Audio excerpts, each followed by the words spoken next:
I met Marco Scarza when we were doing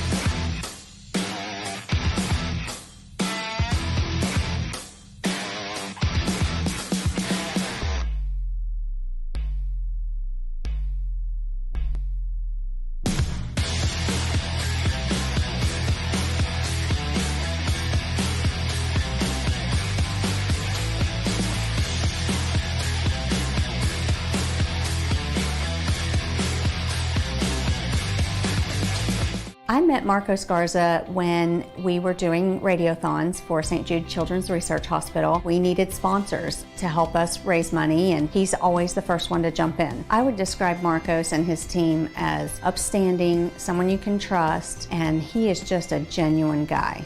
Marcos has been very generous. He has a genuine concern for people. You need somebody that cares about you. And that's what Marcos is, and that's pretty much what this firm is. The Garza Law Firm. Let us help.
I met Marco.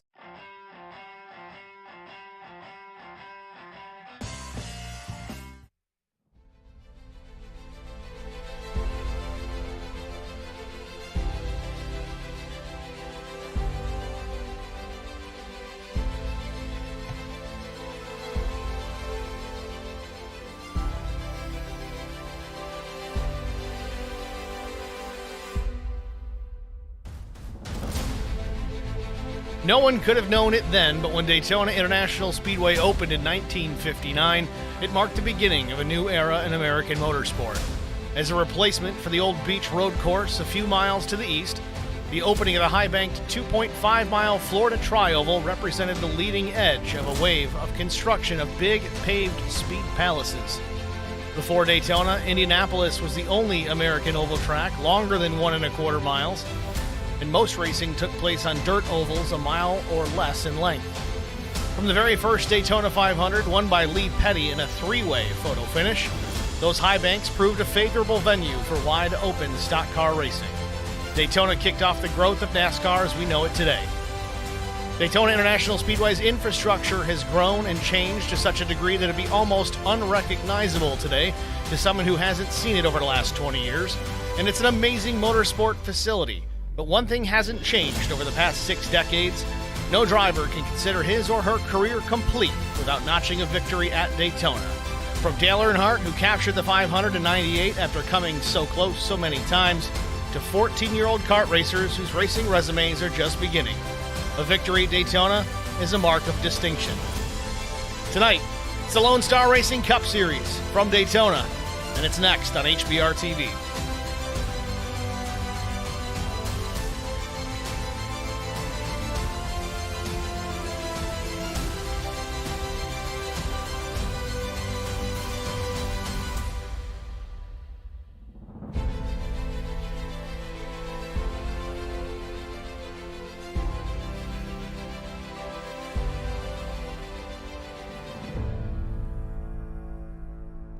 Good evening, everyone. Welcome to virtual Daytona International Speedway. I'm Steve Singer with HBR TV, joined in the broadcast booth by Zach Millett. Zach, how are you?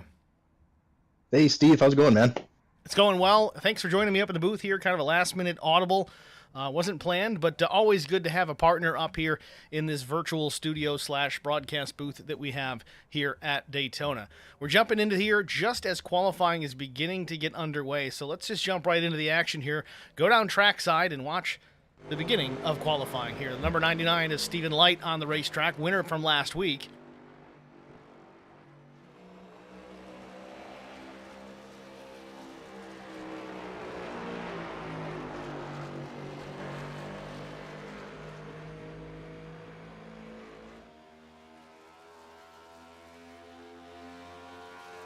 Again, being here at Daytona, not so much a restrictor plate track, so hard to break that terminology, but it is super speedway racing. Reduced horsepower, increased drag.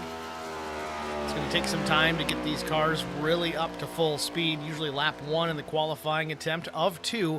It's going to be a warm-up lap, really just trying to build speed. Zach, what's your best method really for qualifying here? I know this is kind of an equalizer track for you and a lot of other drivers, but there's got to be some plan of attack. You know, it's funny. The longest time, I always went around the first lap and just threw it away and went for it on the second lap thinking it'd be faster. More wound-up speed, you know. But guys like Brian Rose and a couple other guys, Vince Short, definitely these guys can qualify here really well. And they kind of taught me the first laps where it's at. So, you know, just kind of get your momentum coming through the tri-oval, stay low without turning the wheel too much.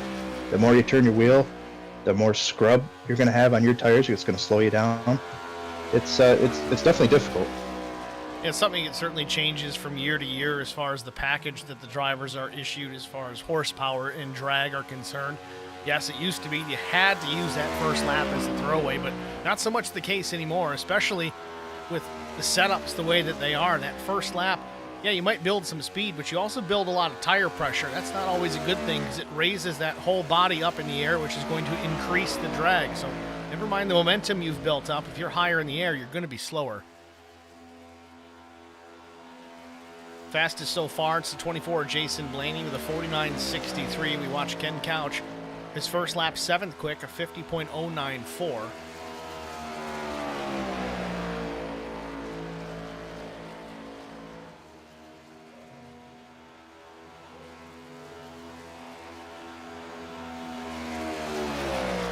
Qualifying session only 5 minutes. We're 3 minutes in. Sean Roberts goes P1. Lap 2 for Couch. It's faster, 49.684. Terry Crouch into the tri-oval, ran a 49.6 the first time by. Where does he land? Does not improve. Another 66, about 5 thousandths of a second slower. Corey Deal in the HBR TV number 9 Toyota Camry out of Morganton, North Carolina.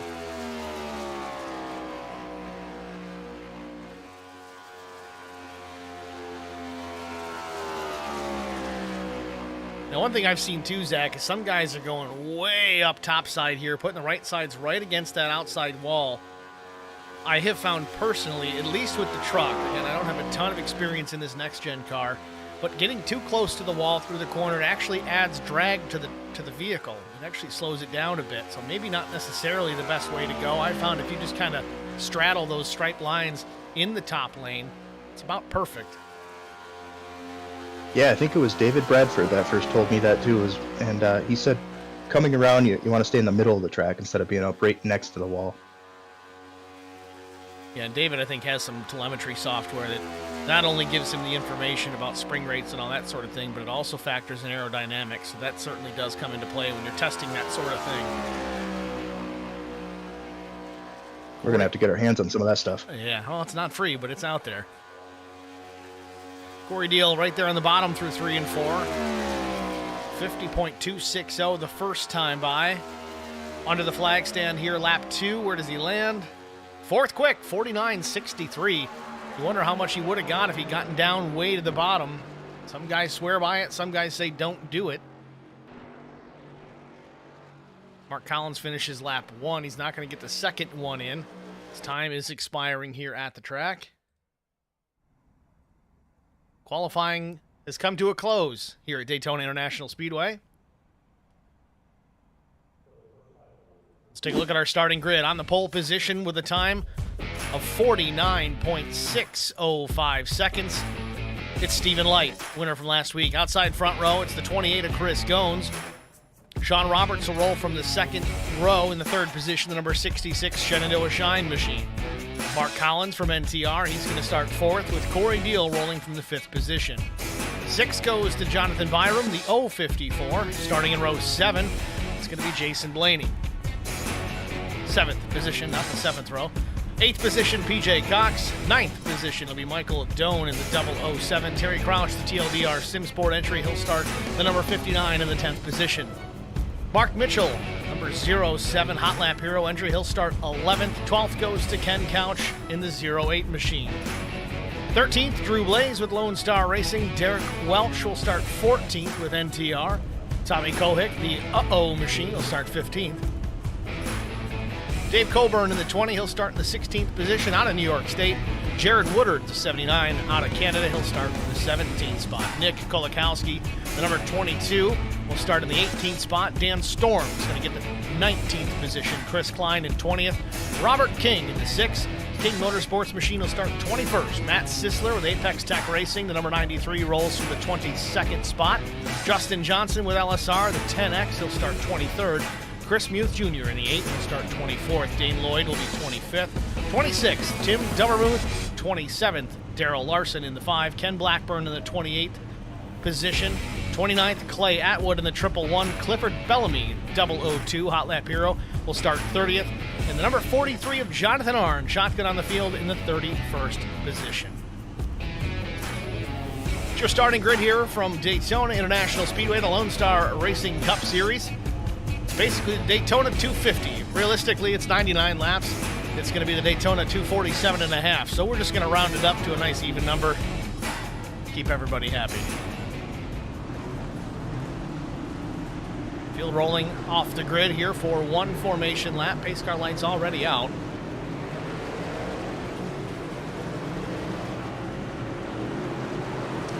Got a couple of stream chatters. Of course, that S4 guy. We got Derek Welch. We got Haley once again chiming in. Haley's the best. I can't believe she stays up late and works early in the morning.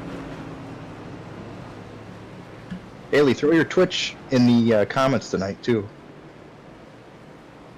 Does she have Twitch or is it just YouTube?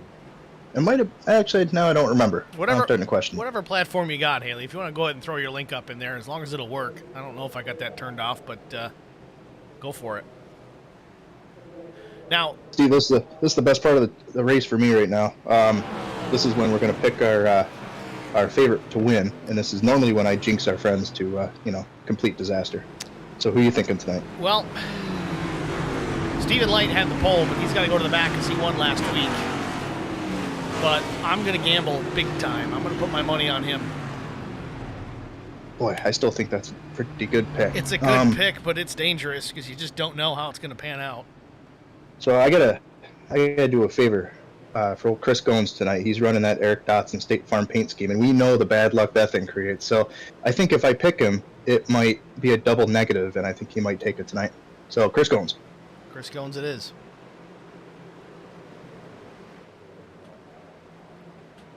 Pace vehicle to the pits.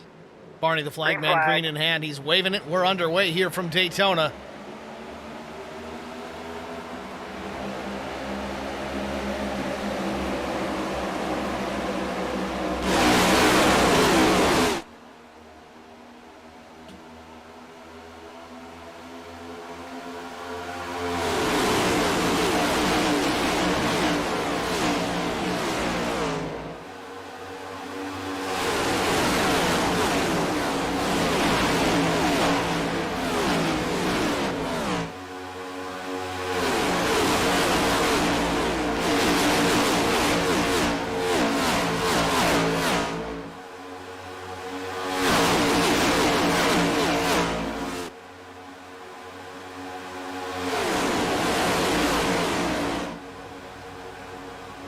First lap in the books. Chris Goins goes from the front row back to P8.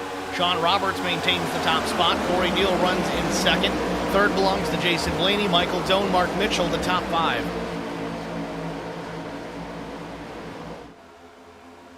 Chris Goins on the high side, starting to make a run with some help in behind. Oh, we got a car spinning. Don't know exactly who it was. We got cars wrecking down the backstretch. The 79 is going to get a piece of the inside wall. That's Jarrett Woodard. Back in action, though. No caution as these guys all spin to the inside of the track. Green stays out. Boy, that thing looks pretty broken. Some right rear damage for sure. Don't know what the rest of the machine looks like. It's having some struggles, though, keeping it going. Up the racetrack.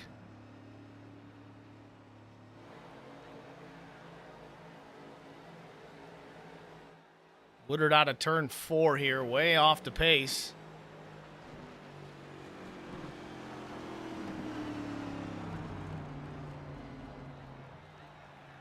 He's going to take it to pit lane here. Going to have to burn the fast repair real early here at Daytona. We kind of expected someone to have to use it. Didn't think we'd see it on lap 2, but either way, Woodard to the pit lane. Definitely some broken toe links on that machine. Yeah, good job on his part for getting it back to pit road safe.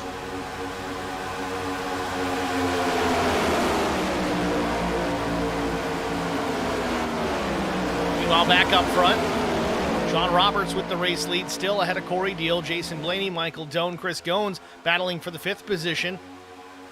Now 4th position.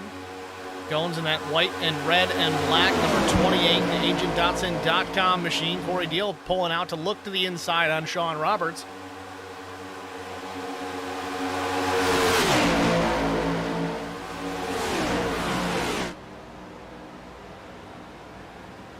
Meanwhile, out front, Jason Blaney inches to the lead here. Oh, and Chris Goins crosses up, gets a piece of the 24. We got a wreck here in the tri-oval with the leaders. Now we got a yellow. Anything to drink or anything like that? Man, guy's just not checking up. Just drills the 45 at the start-finish line. I don't know who that was.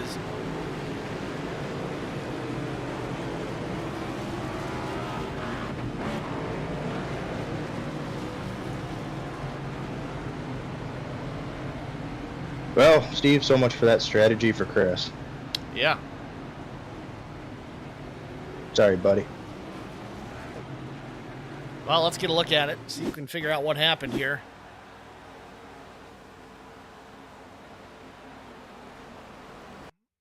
man. Mark Collins took a hellacious hit. Just be glad this is a simulator. I'm going to back it up here. We'll see exactly how this started here. Off turn number 4. We'll slow it down. Blaney, the 24, of course, he just had taken the lead. Goins gets a run out of 4. It looks like he tries to move down just to push the 24. Maybe an ill-timed bump. Gets him off center.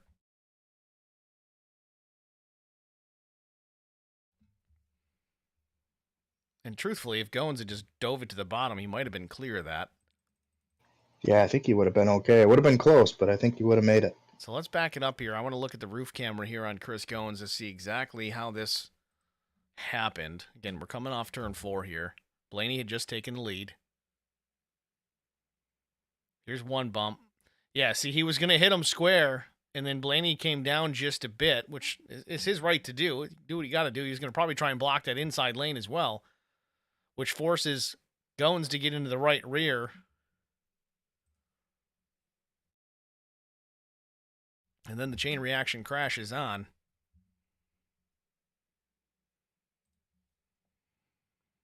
Okay, Mark Collins, you got a big piece of that wall. I'm not sure if he's out of this one or not.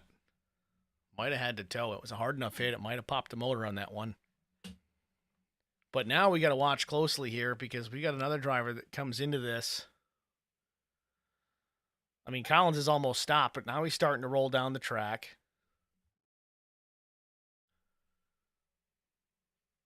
Oh, it was Terry Crouch. Ouch.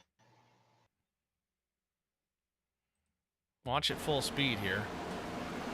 Yellow's out at this point. Yeah, Collins was moving down the racetrack. Never came to a stop, but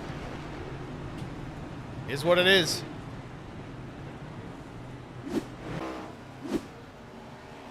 Well, it happened so quick, Steve. I mean, the same thing happened to me in Pocono this past week in Noble. That you think you have it missed, and it just doesn't take much. Well, that's it, too. I mean, a place like Daytona, Talladega, they run the smallest brake package they can possibly put on them because you're not using them all day other than the pits. Cars don't get wound up very easy, especially when you're running 190 mile an hour. On top of the fact you really don't have any heat into the brakes, being that it was just a couple of laps in when we got this incident.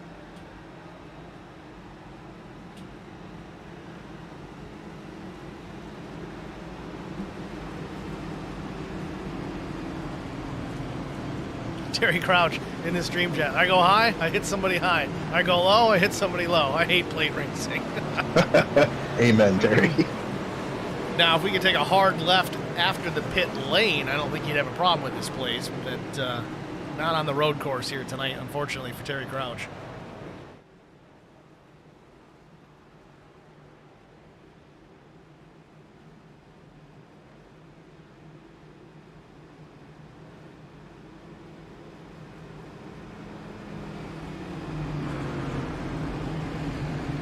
Got the God of War in the stream chat tonight, cheering on Michael Doan.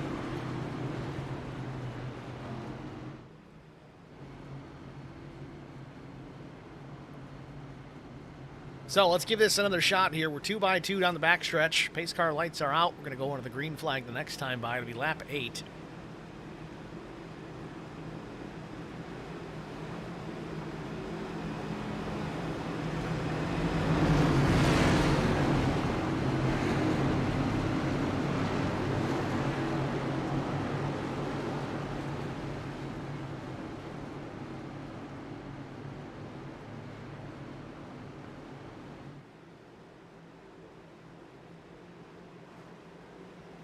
So interestingly enough, Stephen Light has gone from shotgun on the field up into the 9th spot here, coming to green.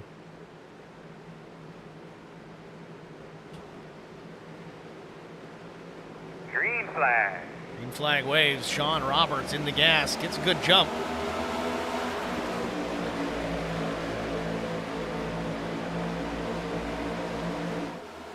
Michael Doan, the 007, in behind on the bottom. Corey Deal up top, the 20. Dave Coburn on the high side.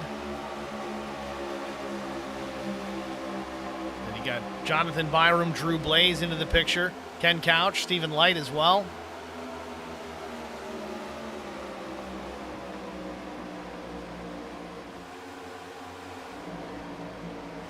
5 of Daryl Larson.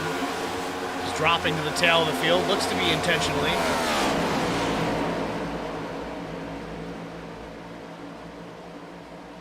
Might have some damage on that 5. Saw some sparks flying, or was that from the vehicle in front of him?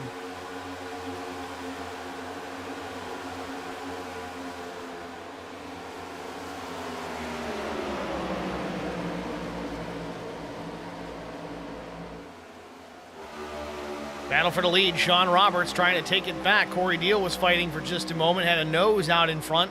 Didn't last for long. Not enough help really to the top side there. You got to get these guys organized, really. You got Sean Roberts there with, looks like the 007 of Michael Doan pushing.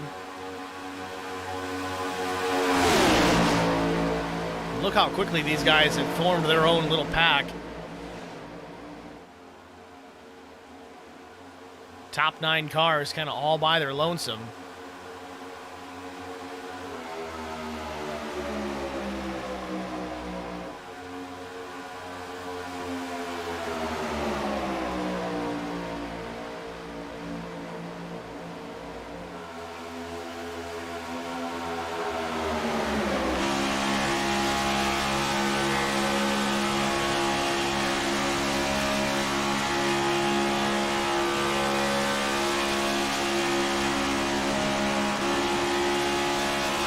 Whoa, big bump from the 66. Corey Deal's going to go way out in front of this pack. Thought he was going for a ride through the infield. They got away with it. Boy, that was pretty good on Sean Contact with Roberts. Coburn in the 66. They clean it up, too. You sure there's not 5 to go here? We're 11 laps in here, and it looks like there's 5 laps to go. Calm her down, boys. Calm her down. I think Sean cut the 9 car. Pretty big break there. I think the 9 moved down last second on him. Did seem like Corey hesitated for a moment to clear himself on the 66.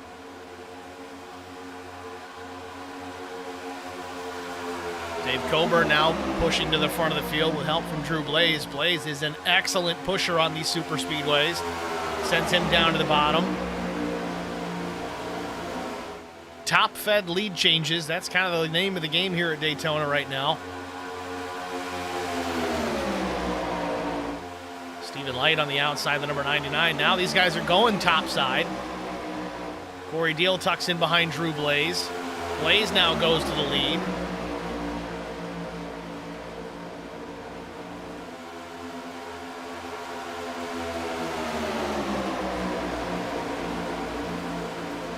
Light changes lanes. He's on the bottom. He's got Jason Blaney in behind pushing. Let's see if the 99 can make a move here from the bottom. Big time run. Big time push out of Jason Blaney. Freight training down the backstretch into 3. Stephen Light to the lead. Worst to first in 12 laps.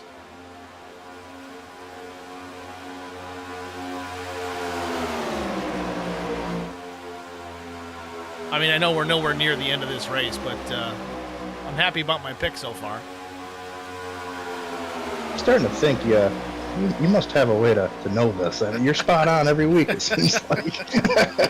Well, see, that's the thing. I watch the races every week. So, I mean, the best way to be good at, you're going to play your fantasy games. You got to pay attention. You got to kind of be in the know. See who's good where.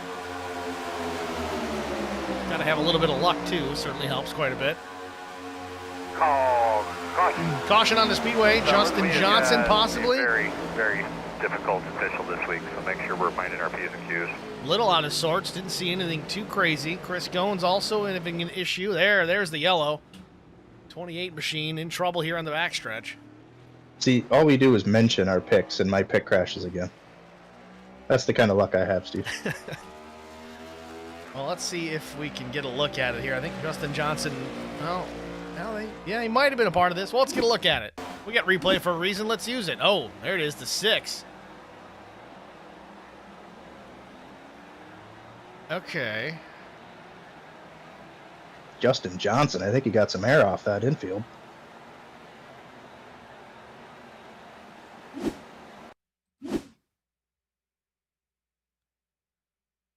So Chris Goins here again, the white and red machine. Gets down a little bit to the line. Gets hooked in the right rear by the 6. That was Robert King.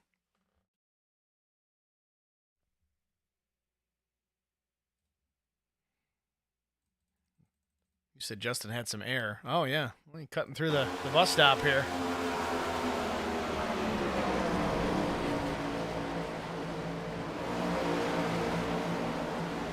Definitely. It looks like a bumpy ride. Get a better look at it from the blimp cam. Yeah, Chris was just jumping a little bit low to get a peek to the inside as the 6 got there. It looks like the 6 was going to line up Gones for a push.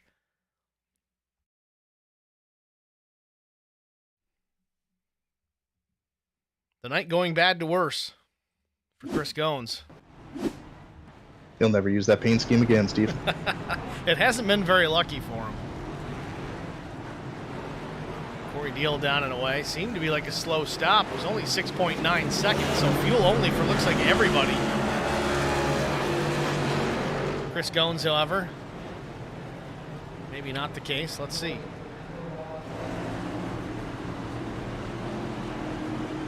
Now, I don't know. I'm assuming he burned the faster pair on that first wreck, so he's here trying to get this thing fixed the old-fashioned way. It seems to be got all 4 wheels straight, so that's a bonus.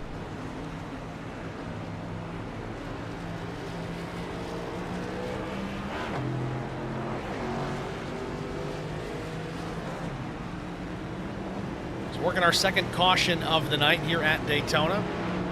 Chris Gones likely getting a lengthy repair completed after being involved in our second caution. Was also involved in the first caution. Not having a great night. Which he did kind of predict that before the race started tonight. We talked to Chris, and his exact words were, I'm probably going to be Ricky Bobbying it running around in my underwear at some point. And the preceding comment was, this will look good flying through the air tonight on the backstretch. Talking about his paint scheme. It'll definitely do that. It's a good-looking car. Upside down or not, it still looks good. Sure, he's not real pleased with the way this race is starting off, but he's still rolling, so he's still in contention. I don't know where he's at as far as laps are concerned. Listed as 27th. Just might still be on the lead lap. He is. Barely.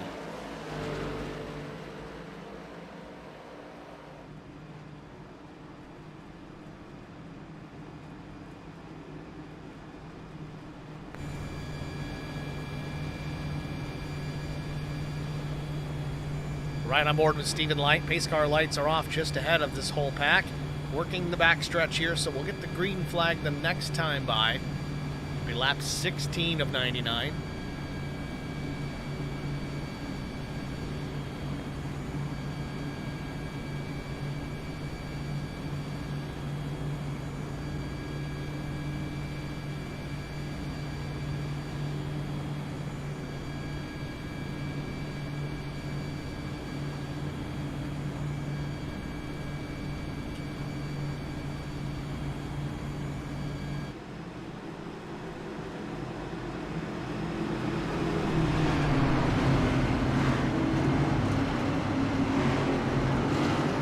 Did have 2 sets of tires available over the wall. I can't imagine everyone's really going to be that worried about it until the final stop of the night.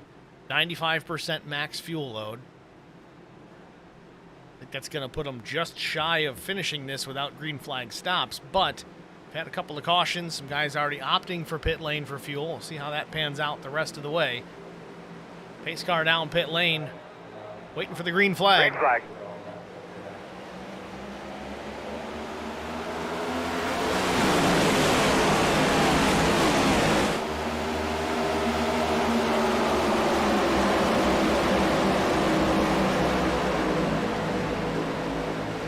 Light leads him down into turn number 1. Jason Blaney all over the back bumper of the 99 through turns 1 and 2. Sean Roberts runs 3rd. Mike Doan and Coburn 4th and 5th.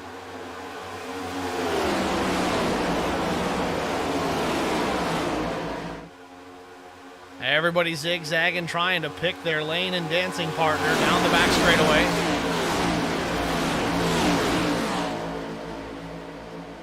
Blaney hanging right to the right rear of Stephen Light.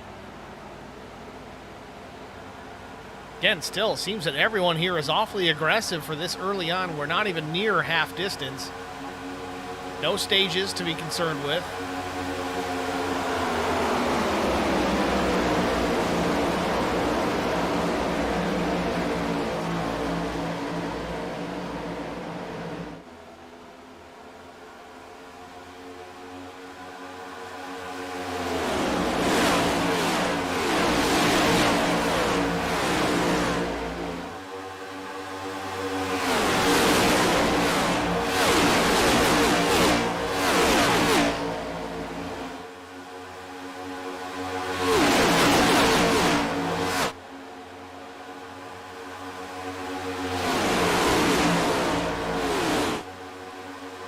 Stephen Light well in command of this race. He won the pole position tonight, had to go to the rear for his win penalty. Was lucky enough to avoid some chaos early on lap 2 in that caution. Very quickly made his way back towards the front. Win penalty over with.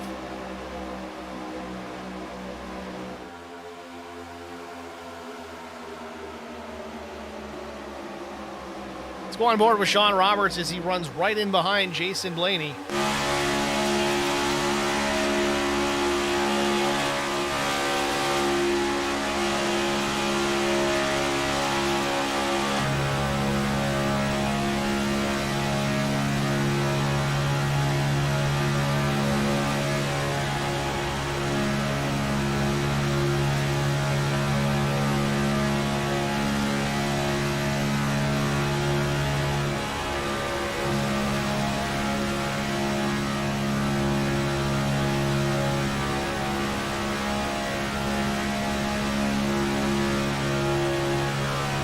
Zach, you can really hear him lifting out of the throttle. I think he's trying to stay right in behind Blaney at this point, not forcing the issue, because he definitely lifted at least a few times mid-corner.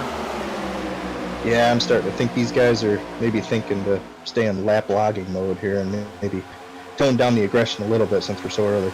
But just as I say this top line's coming. Try to calm things down just a bit, but yeah, on the high side, you want to try and work together.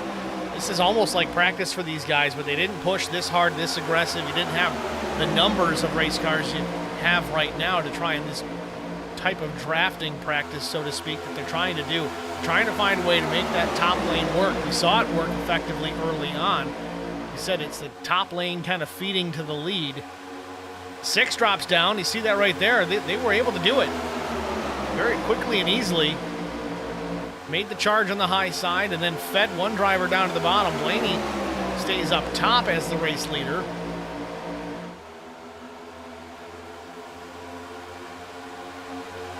So far, though, it does seem that the top lane is dominant if you get enough numbers of cars.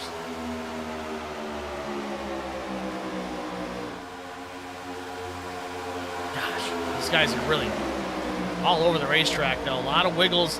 You can tell how unstable these next-gen Cup cars really are. They're not easy to drive, and they shouldn't be.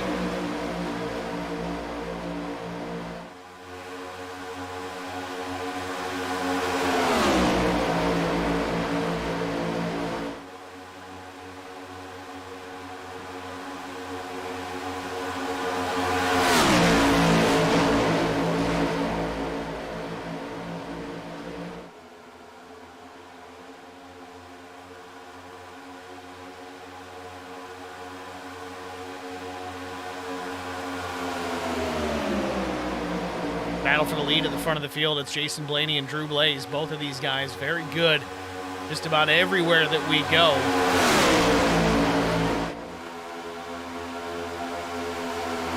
Blaze has PJ Cox out the back door, pushing him to the front here. Not enough of a push to really get him to cross in front of Blaney and clear the 24. So work the back straightaway. Blaze with the lead. He's clear now if he wants to jump down, but he doesn't want to open the door for that top lane. If he stays up there, he can kind of maintain the lead as long as there's enough cars to draft in behind. So top lane, you got Drew Blaze, PJ Cox, Derek Welch. And the 22 of Nick Kolakowski.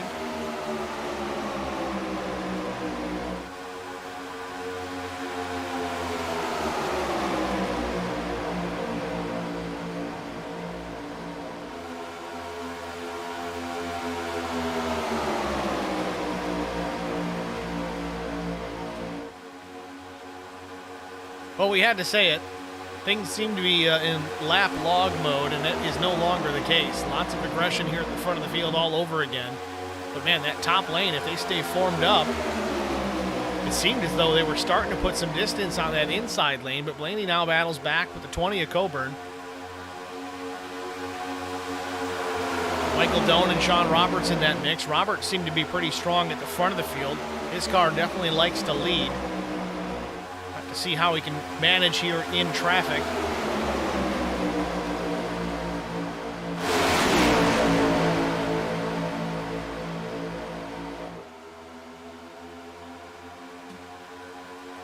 Yes, Steve, I'm starting to think maybe the place to be is that top line. If you could run up there and just kind of stall the field, it's kind of the best place to be. It looks like Drew's really commanding the field right now. It's definitely working, and it will work as long as you have the numbers, as long as you have the guys that are up there, they're organized. You get guys kind of shuffling left, right, looking for some view, at least some vision out the windshield. You're going to lose some of that momentum. Also, if you start losing numbers in that top lane, being up there for too long, all of a sudden the bottom becomes the dominant line, and you get shuffled to the back. So you really got to, even though you're leading and you're intent on maintaining the top lane, you still got to kind of look in that mirror, pay attention to what's happening. Do I still have the numbers to do this, or do I need to try and get ahead and come down to the bottom? The guys that are behind Drew Blaze, they're all going to catch on. It's all right, well, he's just riding here, knowing that top lane is the fastest, at least right now. If they bail out on him, he's in trouble. Yeah, that's definitely the risk behind it. So if one person bails out, chances are a lot of them are going to follow him. It works really both ways, too, because if he starts to see that happening and he gets enough of a run, as Blaney comes up across and shuts the door on Blaze, now he's kind of in command here. He can control both lanes if he's careful, but Drew gives him a huge push. If he times this right, you know, I saw it about ready to develop. The one was giving Blaney a major push out of the tri-oval. They got out on the rest of the field. Drew had enough room there. He could have dropped down in front of the 20 and hung the 24 up top. He would have had to wait for the 05 to catch him.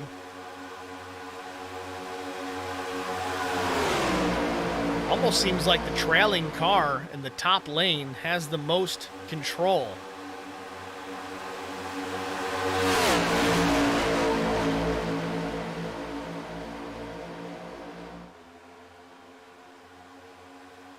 Now you see it though, the top lane stretching it out 3-4 car lengths back to the 20 of Coburn.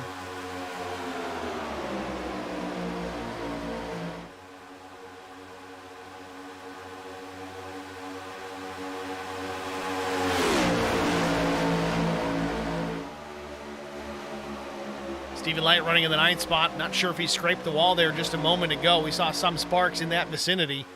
Off turn 4. Things are crazy. We got a car in the wall. Stephen Light gets through. Might have had some contact. Caution. Bud wants to give me status under Nick car there. Kolakowski being one of them. The 80 the other. Looks like that might be Dan Storm. Indeed it is. Third caution of the night.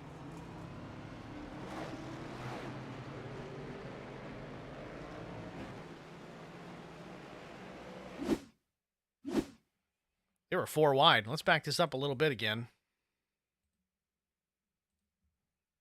Again, out of turn number 4.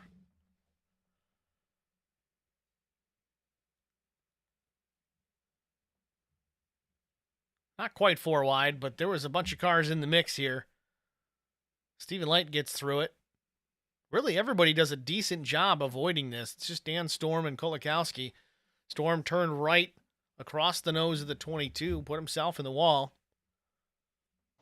Yeah, it really couldn't have happened at a better place for everybody else. They had plenty of time and plenty of room to just pull down and miss this.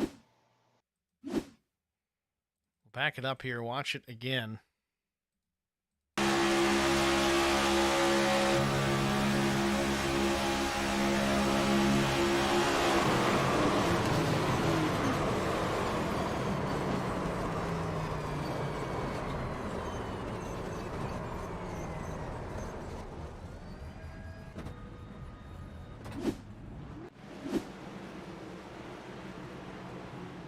So, leaders down pit lane. Jason Blaney, Drew Blaze, PJ Cox, Derek Welch, Dave Coburn. Make it easy for you. There's only about 4 drivers that haven't hit pit lane here. Now 3. Well, really just 1. Or none. Because the 3 that didn't are already out of the race.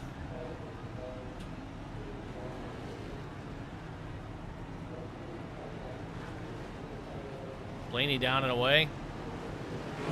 So he's going to be first off, I believe, unless Chris Klein actually stayed on the racetrack. Derek Welch might have been first off on this pit cycle. He only took fuel, so no tires for the 01. He's going to put himself in a good position for the restart.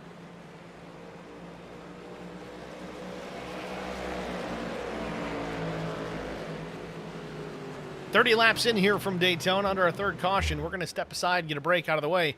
We'll be back after this."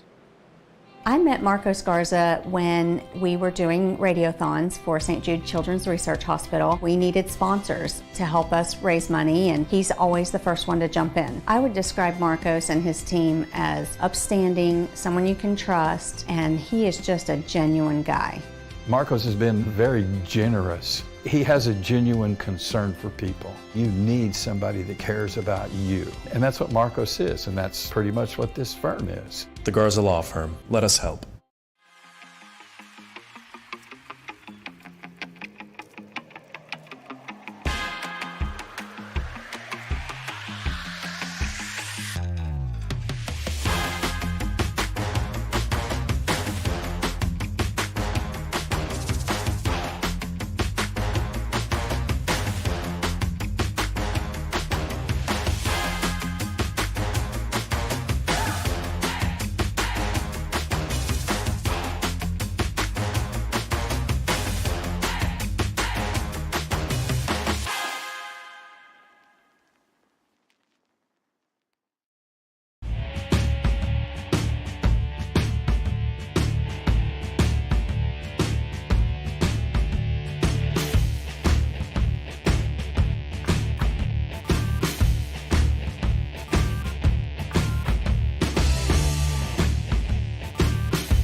Back at Daytona International Speedway, 31 laps in, about to go back to the green flag here, lap 32. Chris Klein and Derek Welch, your top 2. Chris Klein stayed on the racetrack, did not pit, while the entire field behind him did. The interesting restart here as we get ready to go back to the green flag. I'm not really sure of the strategy here, Zach. I know tires are not a super important thing here at Daytona, especially only about a third of the way into this. Yeah, I wouldn't be worrying about the tires at all, but boy, we run how many laps under green flag race, and I'd be coming in and getting my gas whenever I could. Not sure what the fuel window is. They're getting 95% max fuel load, but here we go. Pace car's down. Time for a restart. Green, green, green. Klein slides up the track a bit.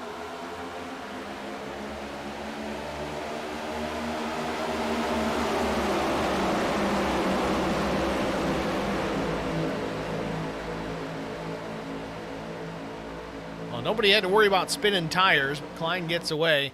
The outside lane doesn't get the greatest of restarts, but once they get formed back up, it might be okay. See Drew Blaze drop into the low lane out of turn number 2. He runs in about the 12th position right now.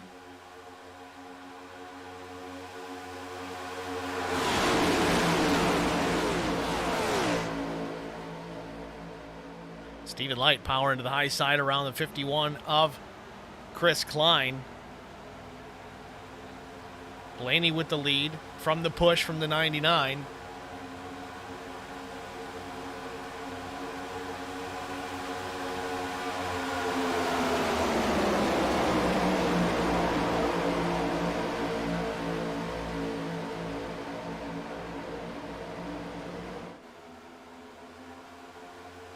Things getting a little antsy back here. PJ Cox, for the moment, was ahead on that outside line.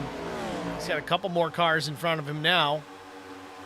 Top side starting to form up, get a little bit more organized. We've seen this develop the last couple of restarts. Outside lane doesn't get a great jump, but once they get formed up together, they can really make some moves.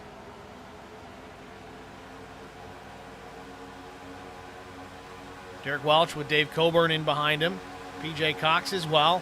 See, this is where they lose some speed and momentum, though. They're kind of jostling in the mirrors, left, right, left, right. You got to stay locked up, almost bumper to bumper. Really pick up some speed.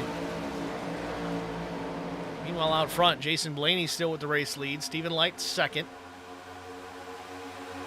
That's Chris Klein and Derek Welch battling for the third position.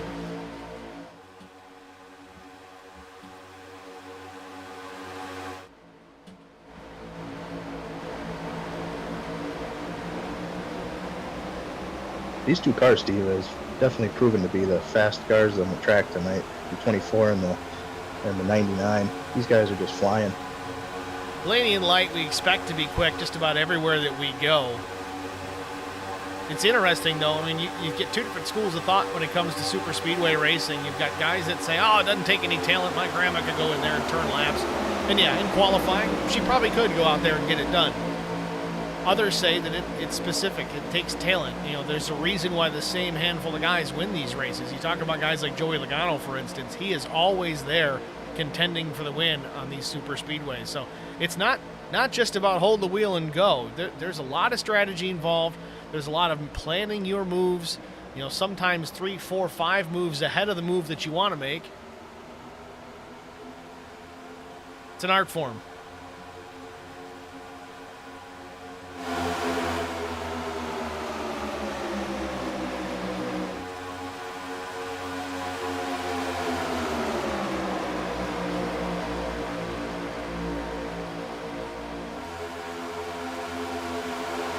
Remember Jarrett Woodard? He's running fourth. He got spun pretty hard and made some contact with the inside wall in the backstretch early on. He has battled back and now back in contention, fighting in the top 5 here at Daytona.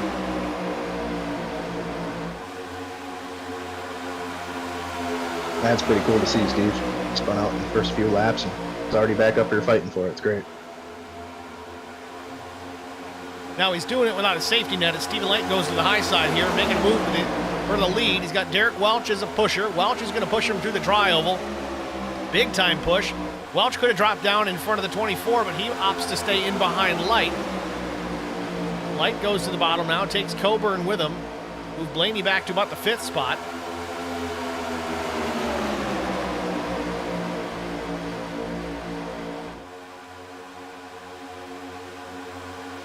Here we go again, not even halfway, and we're starting to see some crazy moves out of some of these guys. They're racers. They don't want to sit here and ride all day. They want to race. Yeah, I think everybody's okay with just riding around the track, lap logging, but they all want to do it from the first position. Exactly.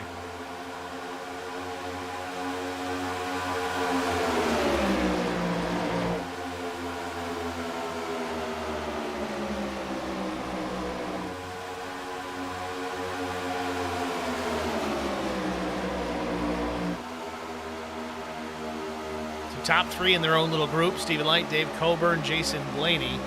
No top lane organized as of yet. And first driver on the outside. It might be Derek Welch. PJ Cox. Then you've got the 00 Tommy Kohick. Sean Roberts in that mix as well. Michael Doan making it 3 wide for a moment. Sean Roberts gets a piece of the wall.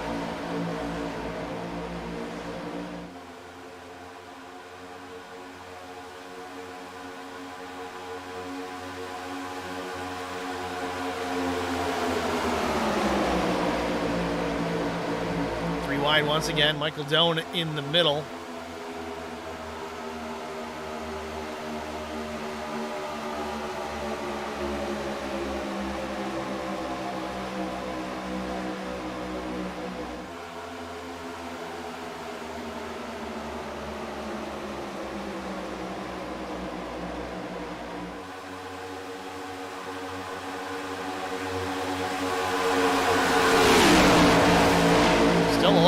Lane changes here. Mid-pack towards the front. don't think they're going to be able to keep this up the whole rest of the race without a caution. If they do, certainly bravo. Yeah, I don't see it, Steve. It'd be pretty impressive, though. While Stephen Light still with the lead, and it's Dave Coburn, Jason Blaney, Corey Deal, Chris Klein, they're swapping spots. Jarrett Woodard, Michael Doan, Jonathan Byram, Drew Blaze, Derek Welch, the top 10. Remember, Welch was battling for that top spot just a handful of laps ago. Has quickly been shuffled back to the backside of the top 10 as Jason Blaney changes lanes, swings it topside, sees his old buddy Corey Deal. Quickly abandons the 9, drops it back to the bottom.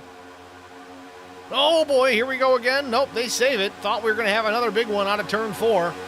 Jarrett Woodard drops it to the inside, just below the yellow line. That's an out of bounds. It's okay, as long as you don't advance your position, that's going to be all right.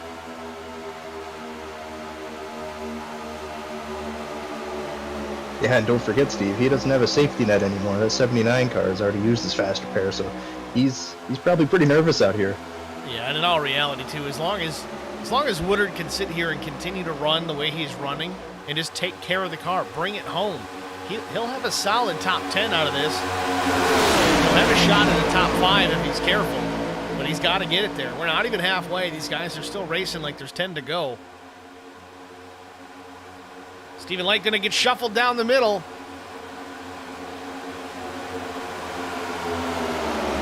Oh, this is going to get tight. It's like Moses parting the seas, but he's going the wrong way. Light's going to tuck back in behind here with Derek Welch. Maybe didn't like what he was seeing shape up in the mirror. I don't know if I'd want to be back in the midst of it, but Jason Blaney's going to go back to the point. Michael Doan in the second position, then Byram, Coburn, Deal, now your top 5.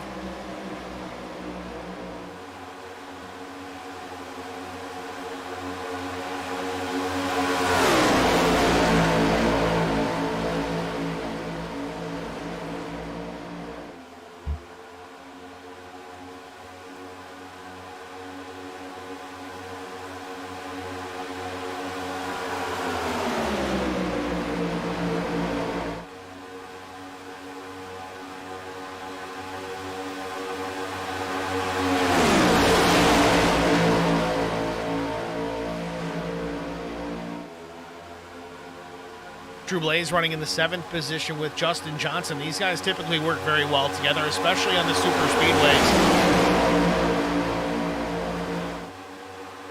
Boy, that's everything, Steve. If you got somebody that you know is going to stick behind you and not pull out and push you, that's everything. You can really make some moves. It's like Ricky Bobby and Cal Naughton Jr. Shake and bake. Jason Blaney still with the lead. Certainly has some experience here on these super speedways. He's doing a good job maintaining that top spot, albeit that Michael Doan and Jonathan Byram there, those 3 drivers all in a line together with really no help in behind. Nobody to contend with on the high side, at least for now. That top lane can get organized. There's 6 cars. If they get lined up nose to tail, they might be able to push towards the front, but right now, it's not the case. Gotta wonder, I mean, again, I don't have a ton of experience in this next-gen Cup car, but tires wearing at a place like Daytona and Talladega, granted it's not super important, but does it really make it a little bit more difficult to ride bumper to bumper with a guy? I mean, I would imagine. Especially if you get shuffled to the middle. I mean, I would think you'd want as much grip as you could possibly get. Well, that's something we've seen even in real life here with the new Cup cars, that even at Daytona, the package that they're issued, they really can't go 3 wide. Yes, they can, but not for any length of time. It's just too unstable. It's more likely to cause a caution than it is a successful pass. We've seen it a little bit here tonight, not a whole lot of it. So 45 laps in of 99. We're going to jump out and get an HPR TV side-by-side break. We'll be back after this. You won't miss a minute. Stay with us. I met Marco Scarza when we were doing radiothons for St. Jude Children's Research Hospital. We needed sponsors to help us raise money, and he's always the first one to jump in. I would describe Marcos and his team as upstanding, someone you can trust, and he is just a genuine guy. Marcos has been very generous. He has a genuine concern for people. You need somebody that cares about you. And that's what Marcos is, and that's pretty much what this firm is. The Garza Law Firm. Let us help.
at Daytona. Lap 50 up on the board. We are halfway. New leader, Michael Doan. Then it's Jonathan Byram and Jason Blaney, who was the leader when we went to break. He slipped back to the third spot. It's Chris Klein and Dave Coburn to round out the top 5. Corey Deal in 6th. Drew Blaze, Derek Welch, Jarrett Woodard, Stephen Light in the top 10. Haley, once again, gotta love the commercials. Drink and snack time. Amen. She sounds like a lot of fun.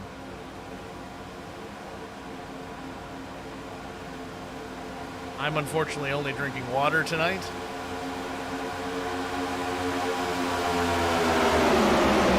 That's no fun, Steve.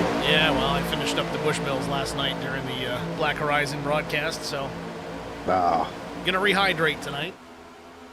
Blaney back to the point here. Michael Doan slips back to the second spot. Again, Blaney doing it from the top side, but he has to go back up and block the run from Coburn down the backstretch.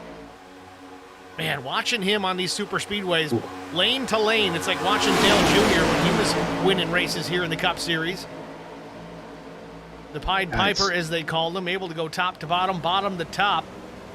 So hard to do, Steve. I mean, you really just can't hesitate. You hesitate for half a second, you're wrecking the field. Well, that's the thing, too, is like Junior was good on super speedways. There's no two ways about it, but let's give the real credit to TJ Majors, his spotter at the time. He is so good at telling guys where to go, what's going on. Any of you that watched the broadcast last week on Sunday, the actual NASCAR Cup Series race at Atlanta, they piped in the audio from TJ Majors and Brad Keselowski. Though Brad didn't listen and didn't go top side high enough and lost the race because of it, you can really hear how good at this job TJ Major is when it comes to spotting, telling who's coming from where, how much of a run they got, how far back they are. It's just absolutely incredible to listen to. Yeah, he definitely is the best. And I bet everybody out here on this track tonight wishes they had TJ with them. I tell you, you could take a subpar driver, and if you had a guy like TJ Majors in your ear, even here in iRacing, I can almost guarantee you would win this race. And Jason Blaney, Corey Deal in the front of the field here. Deal now with the race lead. 24 all over the back bumper of the 9.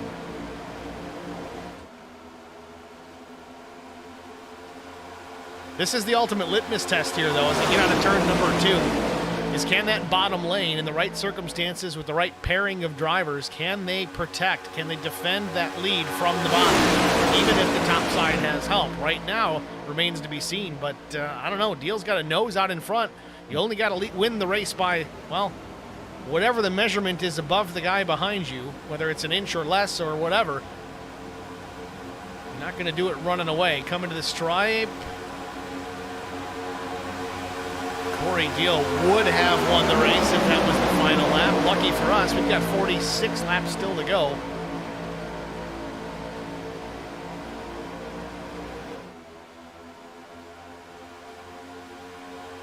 Seems to be paying off, though. My question I got to wonder, though, is what is the engine temperature on the 24 right now? Man, it's got to be pretty high. He's been tucked up in there a long time. It's the only thing I don't like about the digital dash is it reads zeros. Yeah, it still looks better than the blurry screen in the real-life NASCAR races. Yeah, exactly.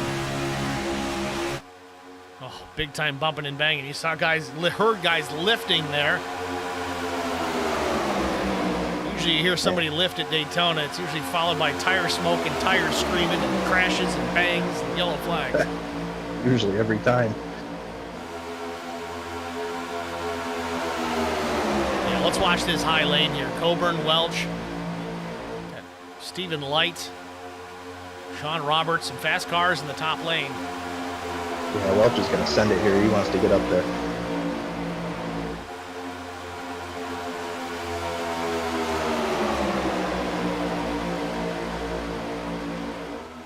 Tell Corey Deal and Jason Blaney are very comfortable racing together. They come in here from a neighboring racing league. I'm not sure which one off the top of my head. I know that they have talked about it in different interviews here in Lonestar Racing, but they know what the other guy is going to do most of the time.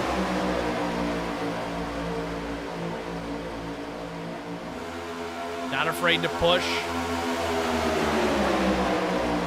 Coburn does edge out in front. Really, I think it's because that bottom lane got a little disorganized. It looks like Chris Klein's going to go to the bottom here off of 2. Just going to go to the back. I don't know what the problem is here. He's way off the pace. Yeah, I don't know if he did that on purpose, Steve. If he did, he probably shouldn't have slowed down that much. He might have a problem.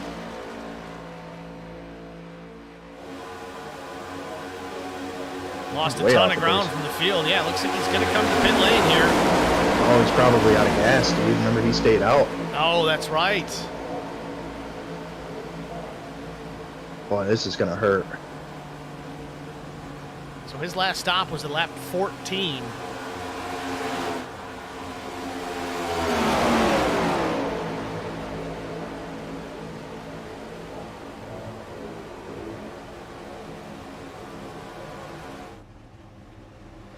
Meanwhile, Stephen Light's taking over the top spot. Corey Deal runs second, Jason Blaney third.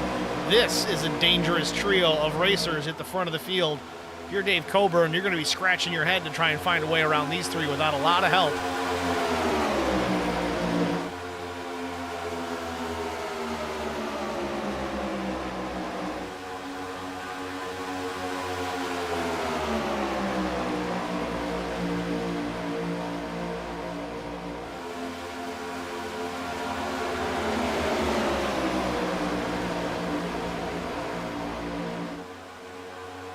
See Chris Klein coming back on here. He has gone down a lap.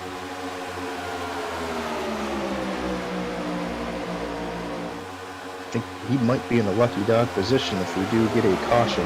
And he was smart. He did take tires.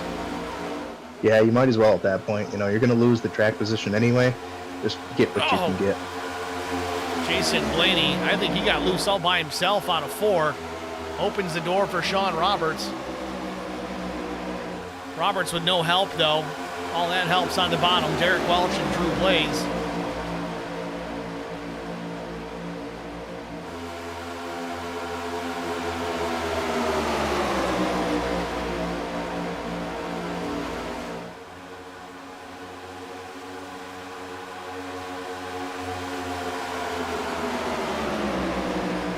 So Klein went about 43 laps on that tank of fuel. Now, granted, there was 2 cautions within that span that he did not pit from. It's actually a lot less laps than I would have expected, especially with 2 cautions. Now I'm starting to wonder when we'll start to see these guys peel off for green flag stops. Well, I really hope we get to see some green flag stops. That really changes everything. Green flag came out at lap 35, I believe.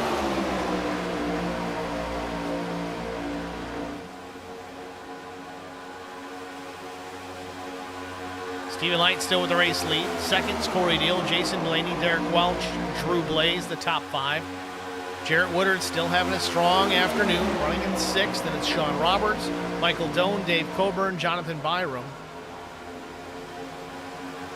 Only real defined positions are the top 5 as they're single file.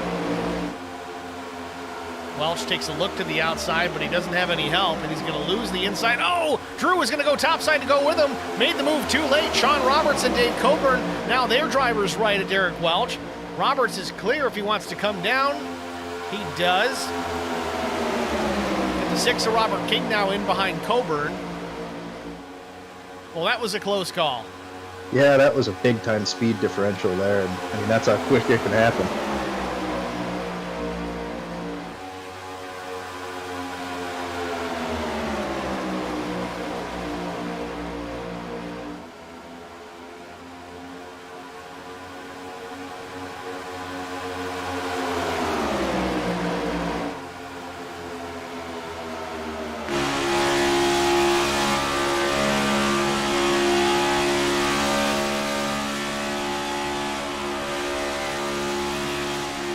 Corey Deal playing the long game here. He knows that Stephen Light's quick and can get back to the front kind of whenever he wants. I think the decision here is let him ride, and the yellow is out. Okay, quickly tell me what you think you had there. Not sure what has triggered it.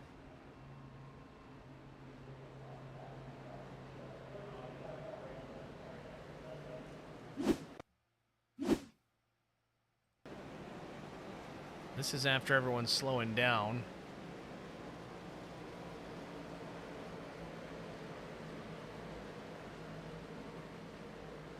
Well, when you gotta go, you gotta go, Steve. I guess.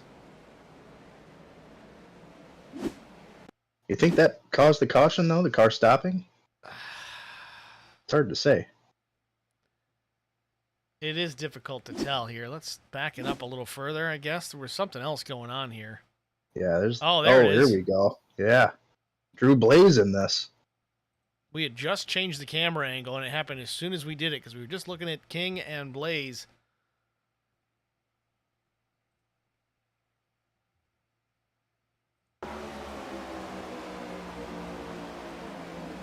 Blaze just loses the car just a bit, slides up the track, gets into Doan. Byram.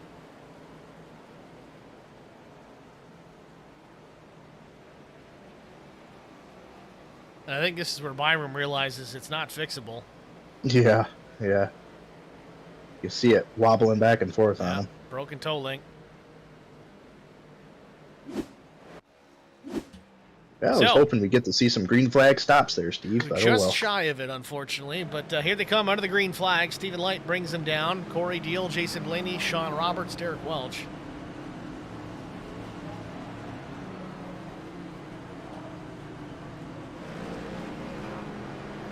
Stephen Light running the Wounded Warrior Project number 99. Great looking car.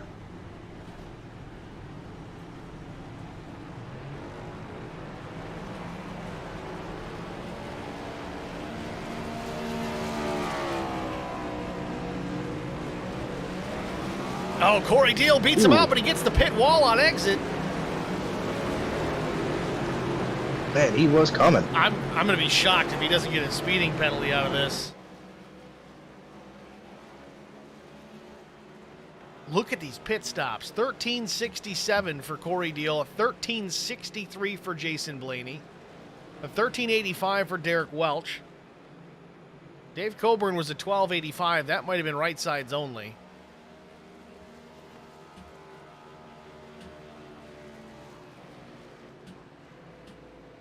Or were a lot, wonder. I don't know if one of these might have been fuel only stops. I mean, they were pretty much empty, so yeah, it could be. I mean, I gotta wonder how much damage he's got, though. I feel like he hit that wall pretty good. It seemed like he had a pretty big impact. Left front, yeah, left front's got damage. Oh, yeah. That's gonna hurt the 9.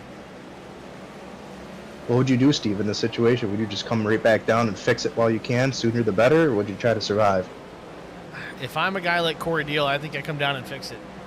You know he can get back to the front real quick. I would just get rid of it right now. I want to try and find it. In fact, here we go. Let's watch the replay once again. A little too much wheel spin, it looked like. It looks like it could have been. Or was he spinning the tires the whole way out? Yeah, he lights them up. And he's staying in the section where there's really not much grip there, kind of shadow boxing.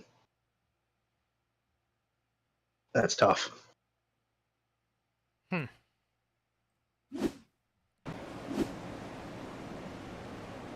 Stephen Light make another stop?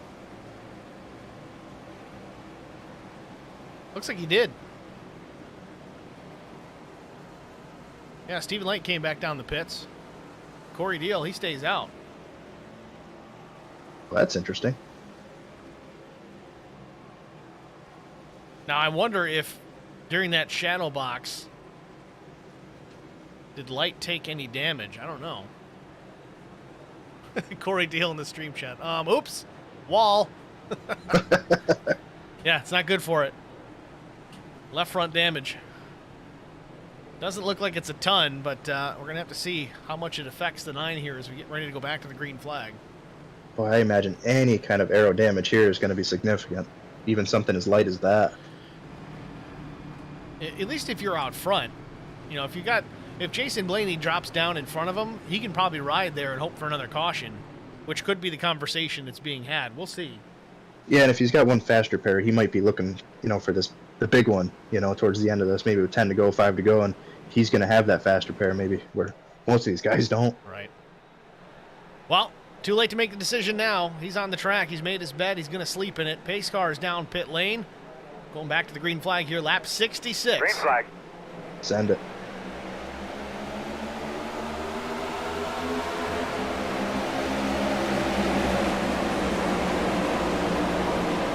restart for the 9.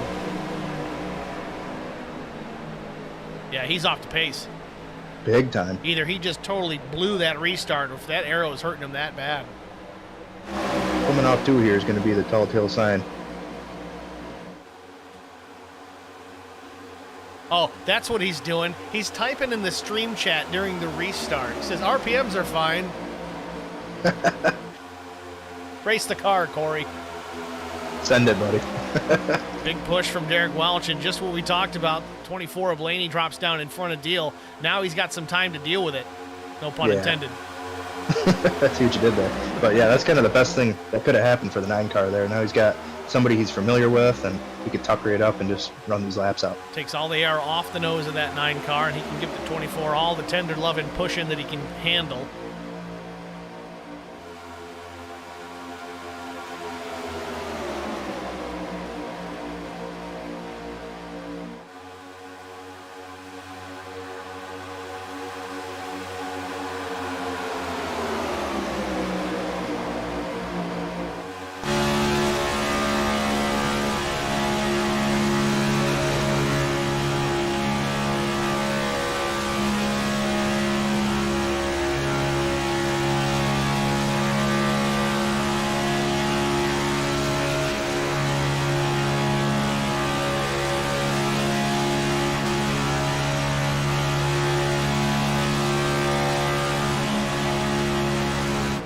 He's going to have to be careful. I see what he's doing. He's trying to keep that left front tucked in right behind the 24, but the problem is when he wants to give him the push, he's got to square him back up, because you start pushing on that right rear, you're going to turn the guy in front of you.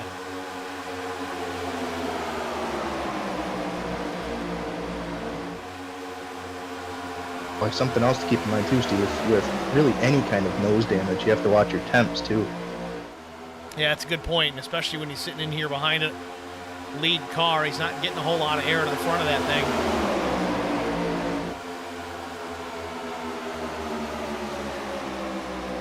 I think Welch is just riding there. He's loving every second of this. He's in a good spot here. Oh, yeah.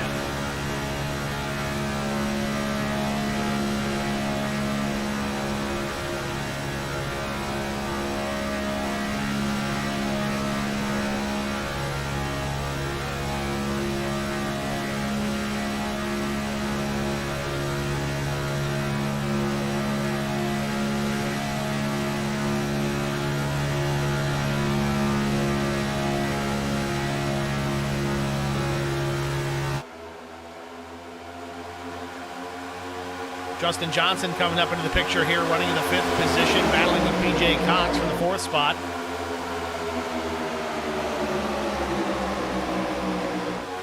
Justin to the outside, and the Roman numeral X, number 10, Garza Law Firm entry. BJ Cox on the bottom in the Liquid Death machine.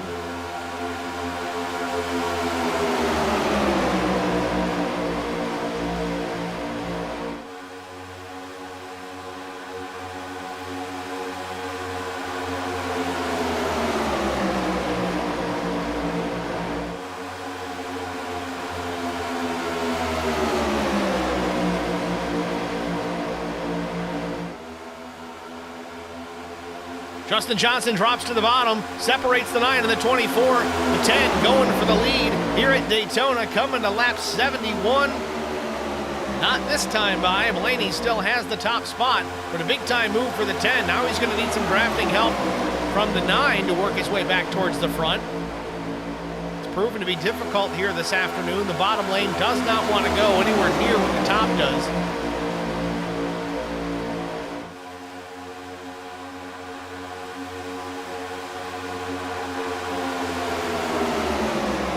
Goes down to the bottom. Big time run coming from the 10. Guys are going to have to check up for that one. Big check up goes here. to the bottom. Drivers getting the left sides on the apron still.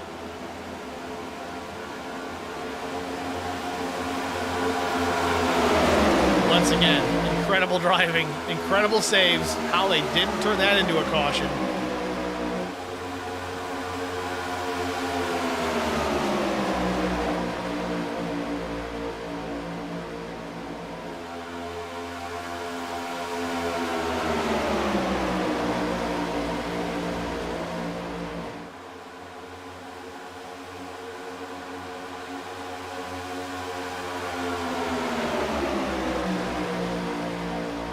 Ken Couch has quietly worked his way up into the second spot.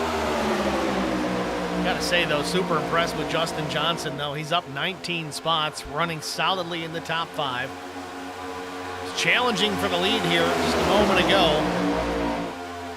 Just didn't have enough help to get it done. Blaney continues to lead over Couch, then Johnson, Coburn, Roberts. No particular order from third on back.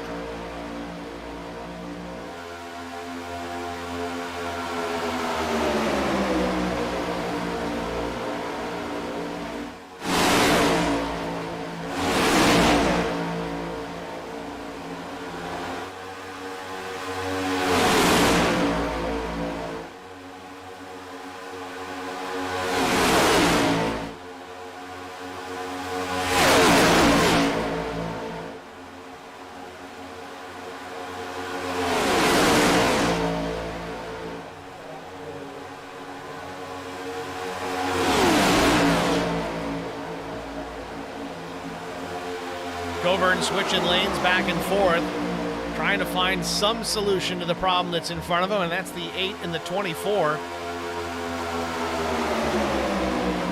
The driver's right for Coburn. It's the 10 of Justin Johnson. Out the rear window, it's Corey Deal in the 9.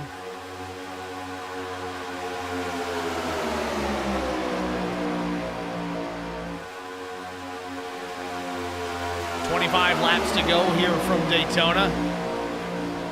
Next time by. Blaney certainly the impressive one as Coburn gets shuffled out. He's going to head down pit lane, or is he? Nope. On the apron, gets back in this thing. I don't know if there was some contact and ill-timed push. Coburn doing a good job to keep his foot in it and back in the action. Hopefully doesn't lose the draft here. He might be okay, but he's going to lose a bunch of spots. Went from P3 back to 11th just like that. Boy, it was good driving by his part. You know, he stayed with the field and kept the car safe. Driving like a man possessed now as we got to move for the lead. Justin Johnson goes topside, opens the door. Sean Roberts going to have to come in and give the 10 a push to make this work, but now Johnson seems to have a bit of the advantage as he's got the top lane to work with. That seems to be where it is. And look who's rolled into the third position on the top side. It's Chris Goins in the number 28. Somehow just won't go away.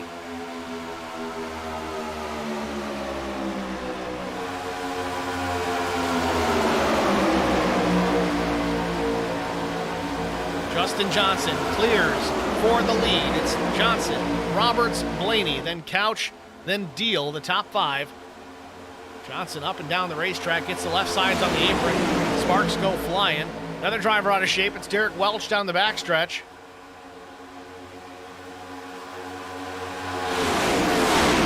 Not sure if he gained a position out of that below the yellow line there, if he's just coming back in and blending in. Something got him crossed up out of turn number 2.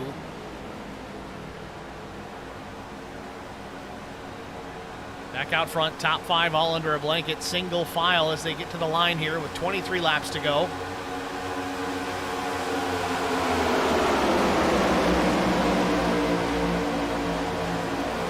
Ken Couch, quick move to the top side, sees the 9 of Corey Deal coming. He's going to say, you know what, give me a push here, buddy, let's go. True Blaze on the bottom, he's got Derek Welch behind him. Blaze in the red, number 1 machine in the low lane. Boy, look at these cars, Steve. Best back and forth. Scary. Problem is, it's going to be real difficult to make any kind of move for the lead here without a top line formed up. And there's only 2 cars right now willing to be up there. It's Corey Deal and Ken Couch. Oh, contact! Oh. Couch gets into Stephen Light. Stephen Light almost goes on his roof. What do you got now? Coburn comes through, but the 5th caution of the day is on the Speedway. Oh, these guys got to get woed up. Caution's out, man. Just hit the brakes. Oh, gotta check up. That caution comes out. It's not like you're going to gain any spots anyway. Did my best Dale Jr. impression there. Did you like it? I did like it, yeah. Well done. I don't think it was intentional, but that's how it sounded. It just came out. This Daytona. Oh, That'll happen. Fifth caution comes out. 22 laps to go. Stephen Light involved in this one. Now, When Steven came back down pit road, did he use his fast repair? Maybe from that damage that could have happened in pit road. I don't think he did. He was there for 5 full seconds, so usually fast repair is quicker than that. He might have just wanted to be safe than sorry and tried it. Fix it the old-fashioned way. I didn't see any damage on the car. Maybe he noticed something, or maybe he's just topping off fuel. Maybe he didn't think you could make it the rest of the way if it stayed green. It's hard to say. Wow, look how close that is. Oh, did get a piece of somebody there. Yeah, he definitely got hit. These guys are just rolling in.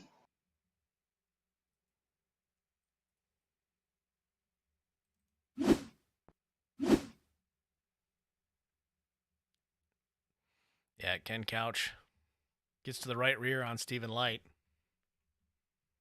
Corey Deal just missed that. Good piece of driving to miss that by keep him. watching. I don't think Corey misses it. Uh-oh, there's more. Chris Goins comes up the track. Oh, no. Not sure what the issue there is. I know he's in VR, and he did report an issue last week, I believe, or the week before. I'm not sure if it was the GT3 race or the LSR Cup race, but he did have an issue where he lost his screens. Yeah, that was the No Bull Pocono race. He lost it completely.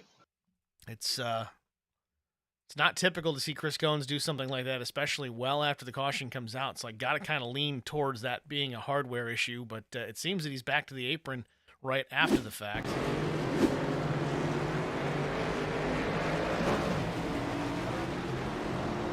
Well, Stephen Light, only 5.5 seconds on the pit lane. Car looks pretty new, Steve. Fast repair used. He stays on the lead lap.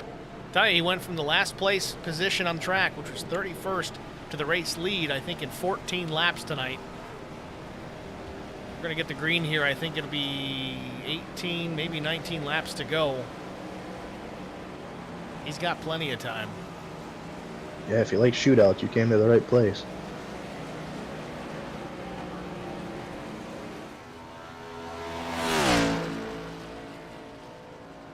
So coming to 20 laps to go, Justin Johnson, your race leader, over Sean Roberts, Jason Blaney, Drew Blaze, Derek Welch. That's PJ Cox, Mark Collins, Dave Coburn, Ken Couch, Michael Doan, the top 10. Matt Sisler, Chris Klein, Chris Goins, Robert King, Corey Deal in 15th. Dane Lloyd, Clay Atwood, Stephen Light, 18th. Darrell Larson, Tommy Kohig, the top 20. It's Mark Mitchell, Jarrett Woodard, Cliff Bellamy, 23rd. Those are your lead lap cars here.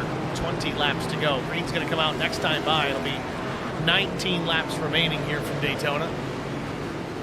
Looks like everybody's good to the end at this point. Sean Roberts is going to be a challenge on the top side. If I'm Justin Johnson, now I don't know 100% here. You may be familiar with it because you race with these guys. Do they they let the leader make a decision on lane choice here on the restart, or do they always have to start to the inside? Oh, I'm trying to remember. I don't know. I want to say they usually have lane choice, but I don't know. Regardless of who's behind me here, if I'm Justin Johnson and I've got all these cars formed up behind me, I think I want to go to the top. Yeah, I think given the choice, I'd want to be up there. Speaking of choices, when's iRacing going to get the choose rule? I know a couple leagues that have kind of implemented it, and it's been pretty fun, actually. It's pretty tough to do. You got to definitely pay attention. I mean, that's the kind of thing you almost need a live spotter for. Yeah, definitely.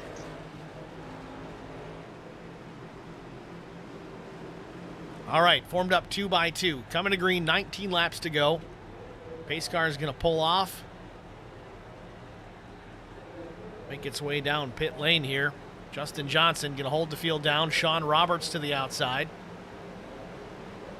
Green flag. Justin waits real late in the box to go. Jason Blaney just hammering that back bumper.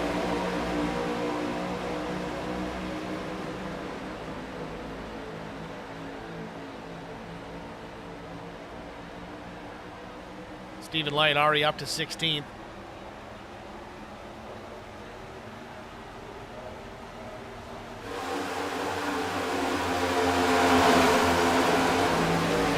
Chris Goins having an issue as well. He is out of the session all of a sudden. It looks like he blinked out completely. Just fell through the field. Well, that answers that question then, Steve. He was definitely having hardware issues. Tough night for Chris Goins. He had some issues early on, involved in the first 2 cautions, battled back into the top 5. Looks to be technical difficulties for the 28 now. Meanwhile, Sean Roberts into the race lead. Justin Johnson tucks in behind. Again, that top lane, that's the place to be. We talked about it before we went back to the green flag. If you have the choice as the race leader, it must not be the case. Justin's one of the admins here in Lonestar. Owner of LSR, I believe.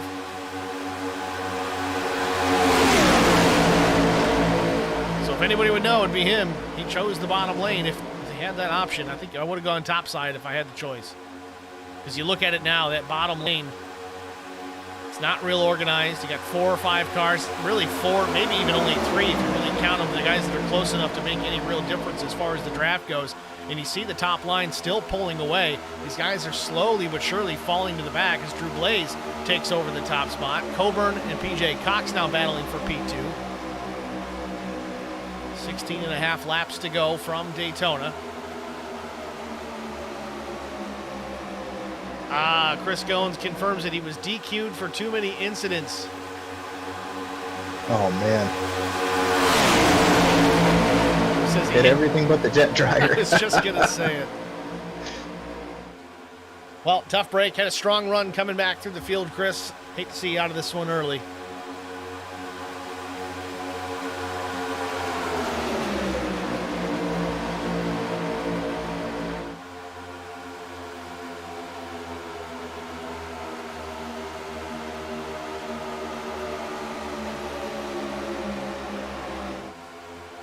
Drew Blaze at the front of the field. PJ Cox, Michael Doan now into the top 3.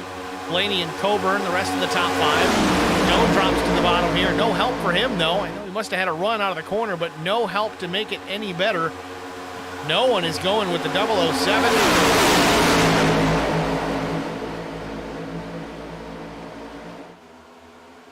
Top 3 drivers starting to get away here, but looky, who's in 4th? It's the 99 of Stephen Light. Making a move to the inside. Light doesn't have any help either. I don't know how he's going to pull this one off, but if anybody can do it, it's him. He's gone from the back to the front like 3 different times tonight. Guy definitely knows how to get it done.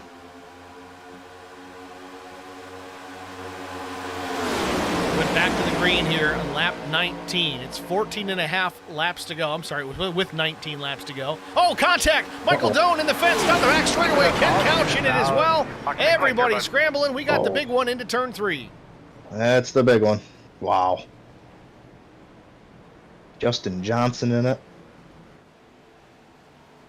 Justin Johnson had such a strong car. Again, restarted this race as the leader.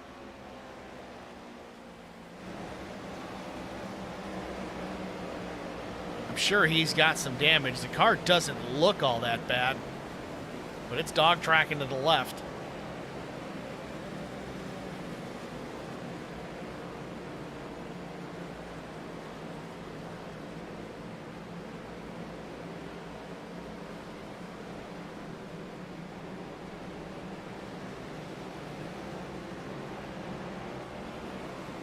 Let's try to get a look at this here, see what happened.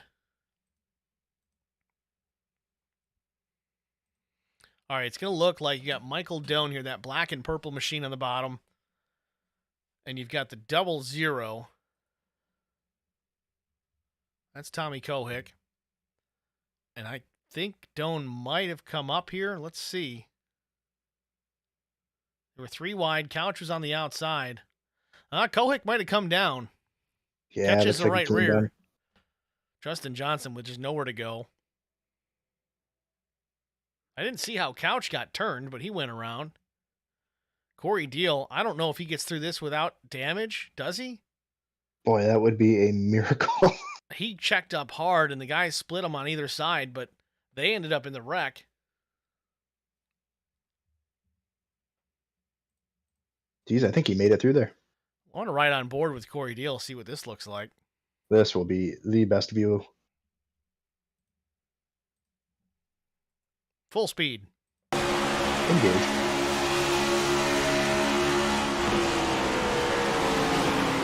Oh, wow. That's insane. I'm through, Harry. Just drive through the smoke. No big deal. It's the thin smoke, though. Don't go to the thick stuff. No. Well, 6th caution of the night. That was a big one. Maybe some saving grace for Corey Deal. Maybe he can get to pit lane here and get some repairs made. Yeah, Or Corey has in the he? jet. Holy moly, I was in the middle of that. Yeah, you were. Great driving. Great recovery, Cole.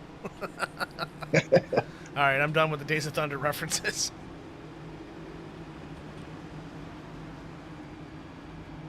All right, so Drew Blaze now your race leader. PJ Cox, Jason Blaney, more of the same. Blaney been out front or near the front for, I think, this entire race. Started in the 7th spot. Been riding top 5 almost all night long.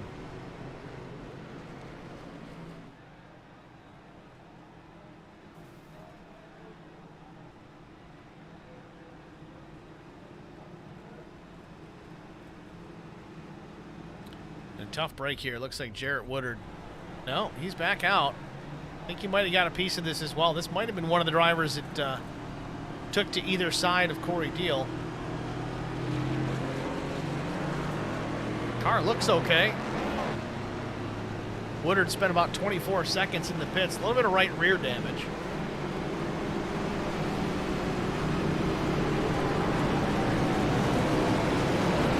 He's 19th, but he's still on a lead lap. Well, there's definitely time then.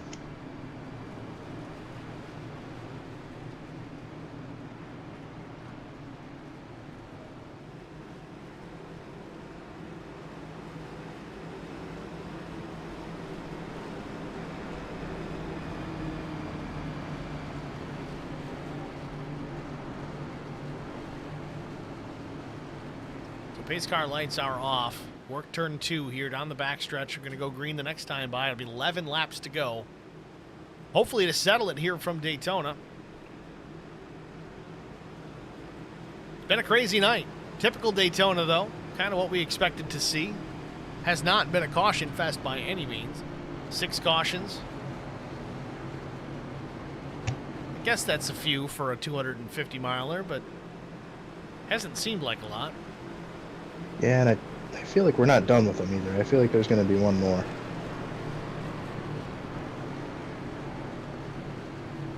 Dollar bets over under.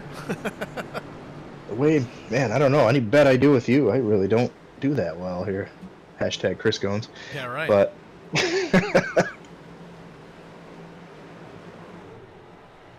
well, let's give this another try here. Field off of turn number 4. Drew Blaze, PJ Cox on the front row. Barney the flagman with the green in hand. We're back underway from Daytona.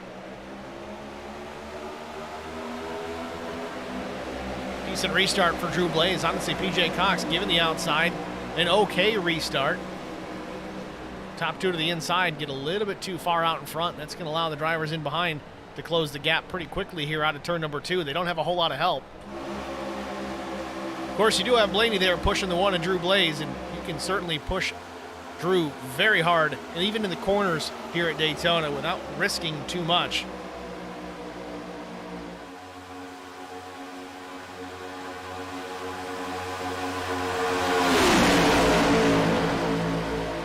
Another driver up into the top 5 that we're just amazed to see up here after he ran out of fuel. Chris Klein running in the top 5, now P3. Pushing PJ Cox here at the front of the field. The 05 might be clear. He is. Oh, bit of a wiggle. Klein going to drop to the bottom. Or is he? ooh, Stephen very Light late. goes to the top. Wow, that was scary. Klein now ahead on the inside, though. Drew Blaze is going to close back in because he was so far out. Big time bump from the 1. Still think the top lane is the place to be. Problem is, Light's going to need to push PJ Cox far enough out front that he chooses to drop down to the bottom to open the door for Sean Roberts to push Light to the lead and do the same. Coming to 9 laps to go, you got to time that perfectly, because if you don't, you get to that top spot and you choose to come down to the bottom side too soon. It just opens the door for the next driver. Again, we've talked about it a lot here tonight. The top lane is the leader feeder. It's a little bit faster, you get organized, and the runs come from the top lane.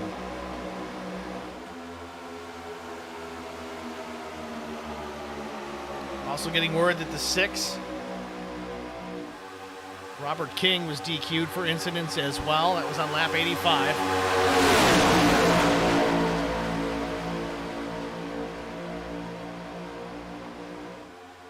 Chris Klein, your race leader, cuts it down in front of Drew Blaze, but here we go again. Stephen Light pushing PJ Cox.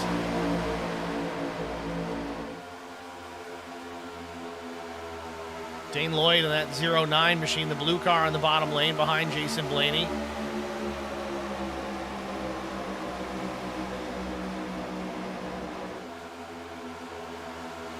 Numbers to numbers, you match that top lane to the bottom. I think the top wins. Yeah, I think so, just about every time. It just looks like they don't have to try as hard.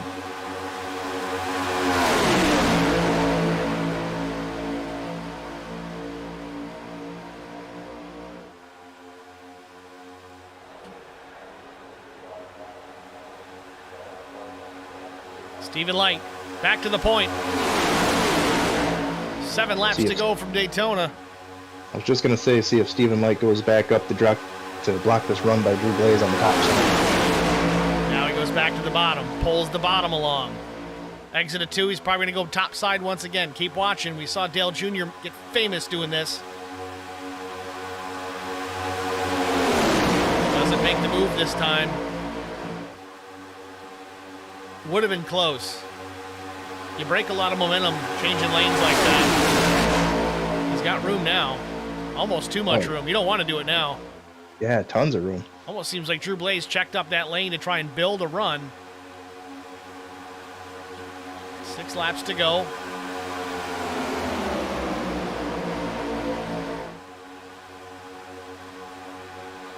Stephen Light, remember, won the pole tonight. Had to go to the rear, win penalty from last week. Went from the back to the front. Gets involved in another incident on the racetrack. Has to get the car fixed. Restarts in the 18th position, and within 3 laps, he's back in the top 5. And here we are with 5.5 laps remaining. Stephen Light with the race lead.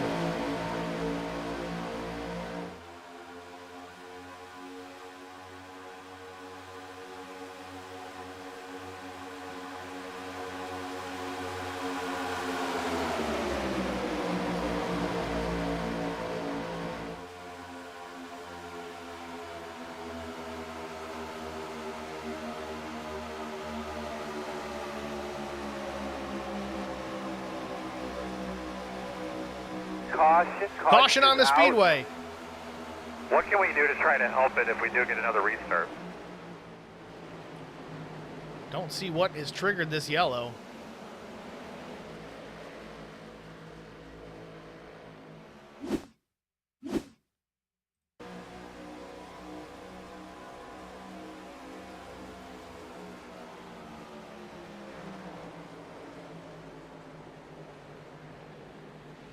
Ken Couch, possibly. He was slow on the backstretch. Here we go. Somebody losing connection here. Contact with Corey Deal. Can't even get the number on that car.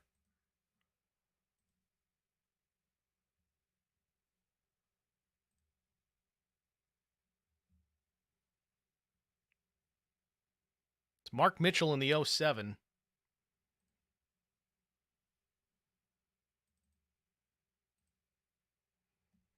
Yeah, I see him. He's losing connection and sliding up the racetrack. I don't know if he can't see either. Damage model going nuts there. Yeah, big time net code. And that's why it didn't register as a wreck on my end, because iRacing didn't even think that car was here. It was here enough to throw the yellow, though. Well, here we go. 7th caution of the night, coming to 3 laps to go. I think this puts us into overtime.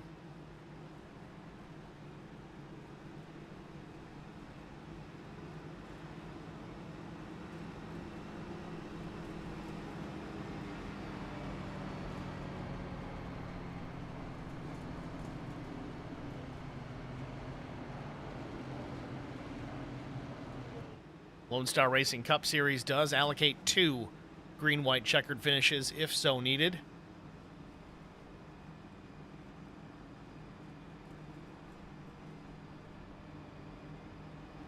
Pace car lights are still on, so we will likely go into overtime here. 3 laps to go now. It'll be 97 when they get to the stripe. That'll probably be the 1 to go. Green flag at 2 to go. So this might actually be a natural green-white checkered finish. This may not even count towards our 2 that are allocated. So we still could have 2 more after this, depending on how this shakes out.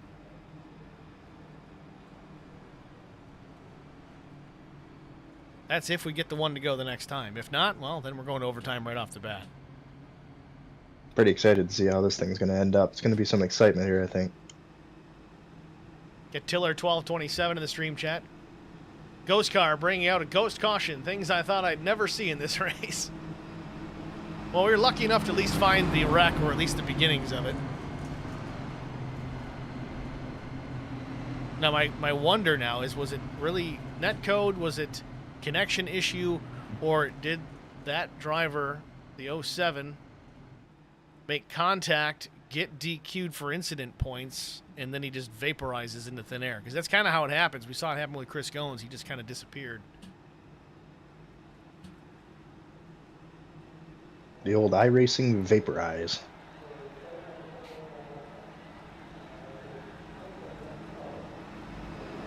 All right, so at the line, pace car lights are off.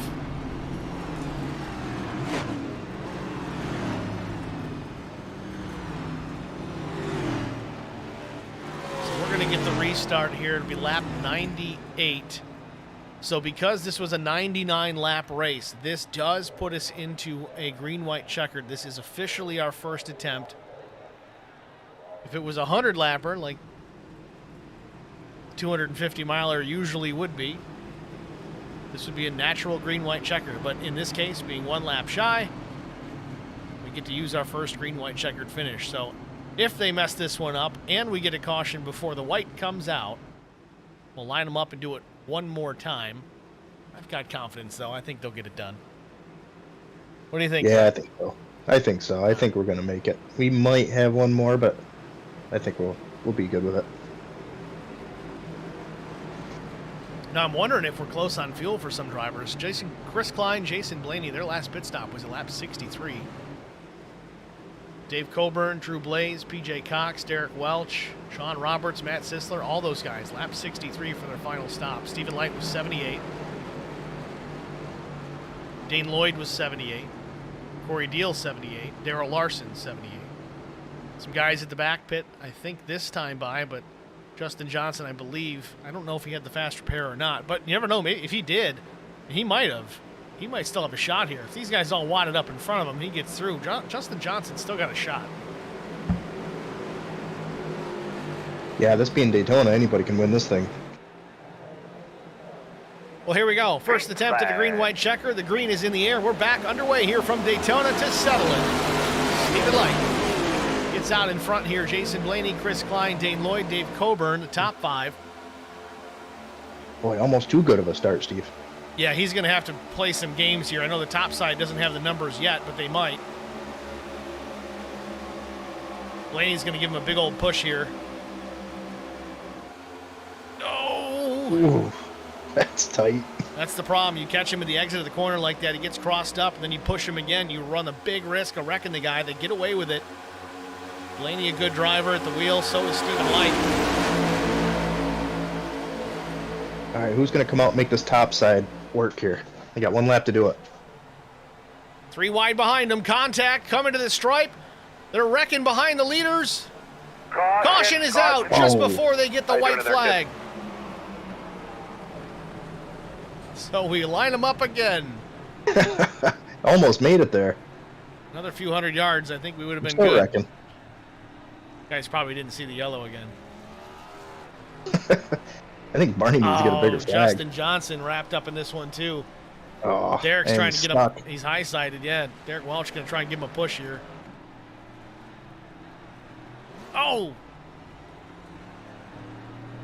That's the other problem, too.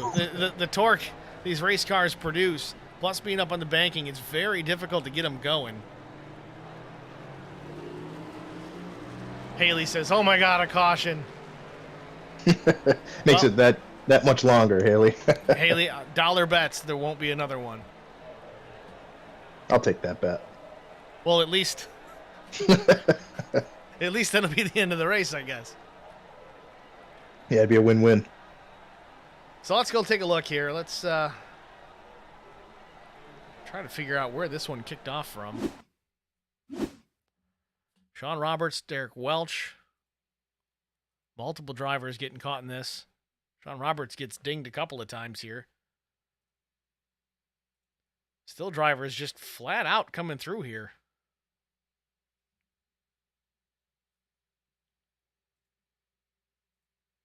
Jarrett Woodard, does he get through? He does. Ooh.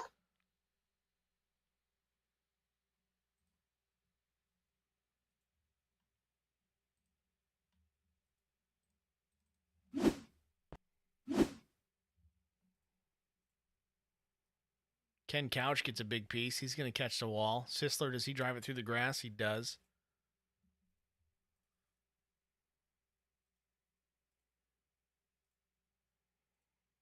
Justin Johnson might have made it through here if he doesn't make contact. He seemed to have a decent bead through the grass. Yeah, I bet you he had some wheel to get around that car, but boy, there's just no grip down there.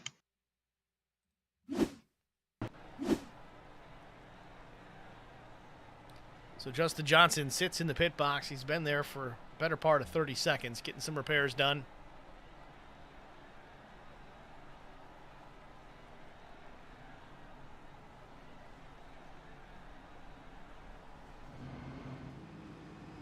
Well, it's decision time. These guys that could be close on fuel, does anybody pull off the track here and even try it? I don't know. It doesn't really look like anybody's even saving.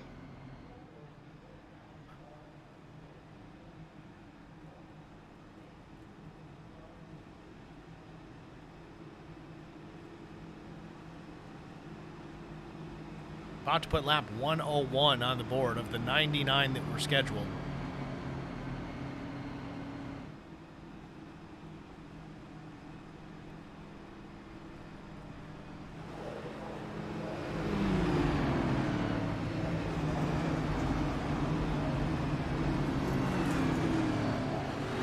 Well, let's cinch those belts down tight one more time. Final attempt here at a green-white checkered. The pace car lights are out, so this is the one to go. I'm telling you, Steve, I like this high side. I mean, you got Blaney, Blaze, and Corey Deal. And then even Matt Sisler on top of that. Some 4 really strong cars. Stephen Light's going to need to get a really good restart and then just go to the top. Yeah, I think so. He's going to have to get it up there and block as much as he can. And it might be a significant gamble because the bottom line just could get a run from that low lane. There's not that many of them down there, at least as of yet. But I think given the power and strength of driver you have in that top lane with Blaney, Blaze, and Deal, I don't see how Light can win this from the bottom with those guys up there because they can... Those 3 guys, if anybody can push the pusher and get it done, they can 3-way tandem here, and they could probably make it stick.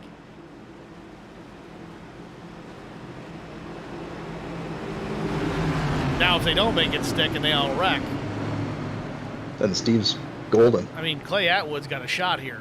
He's back in 15th. And in all seriousness, I think all these guys that are still on the lead lap, they all have a shot. So we've seen it happen so many times before. The chaos ensues, and it's just the last man standing in some instances to come across the line first. Pace car's down. Green flag. Final restart of the afternoon. Stephen Light gets that good restart. He's got to keep an eye on the mirror, and he does exactly that. Goes topside.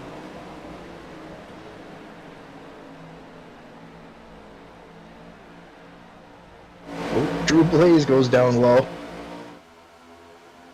No help, though. Light's going to have to block both lanes. Topside's going to be the most important. There's not a whole lot of help on the bottom. Crossing over to the bottom of the racetrack. Down the back straightaway, Jason Blaney to the inside of Stephen Light. Corey Deal tucks in behind to give him a push. No help for the 99 into turn number 3. Some cars coming, but they're not willing to go with the 99. He's been stellar all afternoon, but no one wants to push the 99 to the front. Maybe it's Chris Klein. I don't think he's got enough time. They're wrecking off at turn number 4. Coming to the stripe. Oh, it doesn't matter. This is the race. Jason Blaney crosses the stripe. Now let's see what happens here. This is listed as the final lap. Pace car is out. They might just need to complete this lap. I think this win's going to go to the 24 of Blaney. We did check in the pre-race information. There is only 2 green-white checkers, and we have allotted both of them already. I would assume that Blaney does still need to make it back around to the stripe. We'll see how this pans out.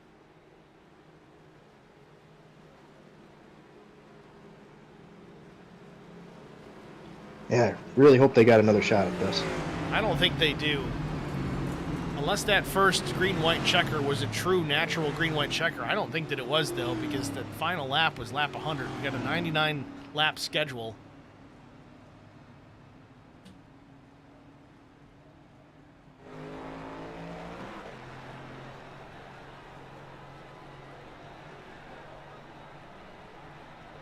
Looks like the Blaney and Deal show here out of turn number 4. Yeah, it's almost like they kind of anticipated that caution coming out, and they wanted to get to the front before, the end of the race, Yep, really. there it is. Checkered flag waves. Race over.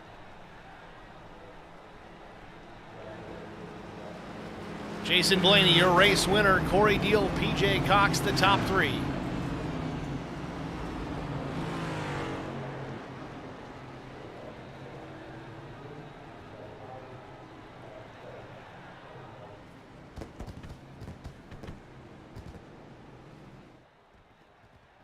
Fireworks from Daytona.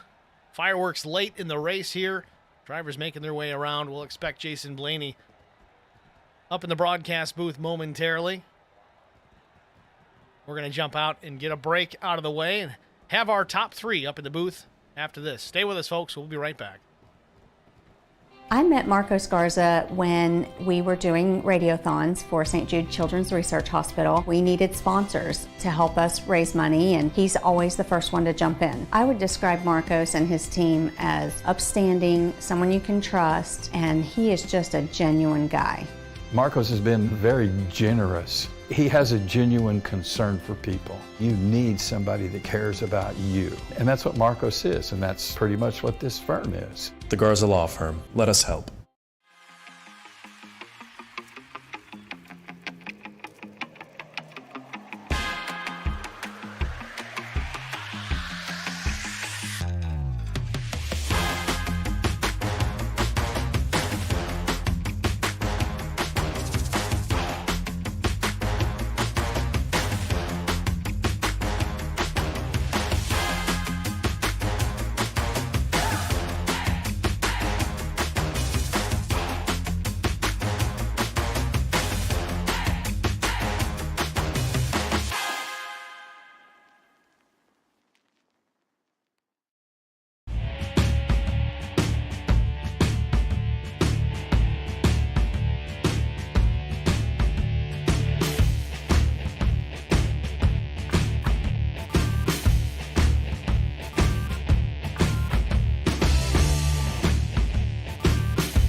met Mark.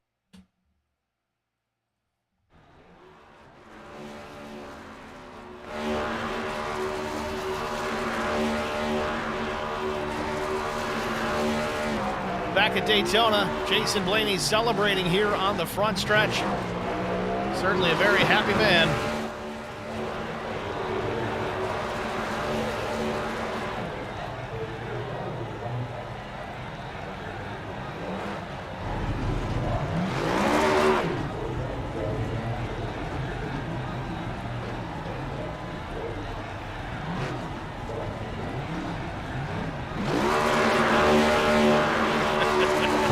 He's not done.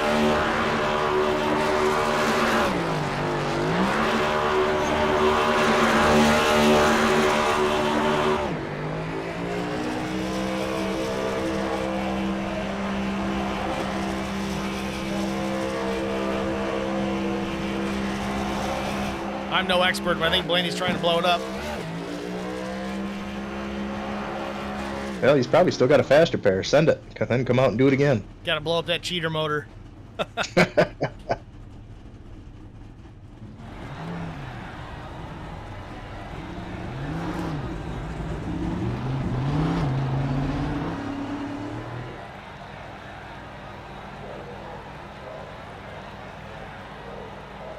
think he's going to go one more.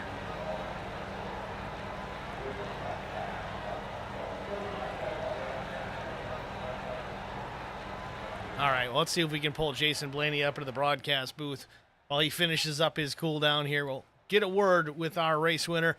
Jason Blaney, it's Steve and Zach Millett in the broadcast booth. You got a solid copy? Yeah, I got you guys. Congratulations on the race win here. I know it was a little bit chaotic, but you certainly earned it here tonight.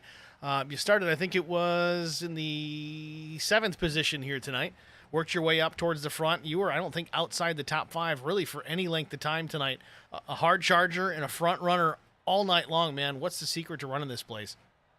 I think it's a lot of actual on-track time. I moved down to Florida a few years ago, and since I moved down, Daytona's my home track, so I put a lot of time in trying to learn the craft from actually going to the races. And I don't know, I feel like I just have something for these super speedways. I feel like if you're not going to, I know I made a few aggressive blocks and whatnot, but if you're not willing to block the race car and keep that lead, you're not going to win the race. So I don't know, man. I just tried to keep the car clean as good as I could. I know I had that mix up on lap 5 where I got turned on the high side, trying to be able to keep that run going with me. But I think overall, man, it's just work with the momentum that you have and try and find a friend, I guess, out there. I mean, being a solo driver out here, I know there's a few teammates here and there scattered throughout the field, but it's a lot of just give and take with, if you help someone out, hopefully they'll help you back. And I don't know how I made that pass on the low side right before the caution came out to be able to get it. I honestly thought there was one more green white checkered for the overtime rule,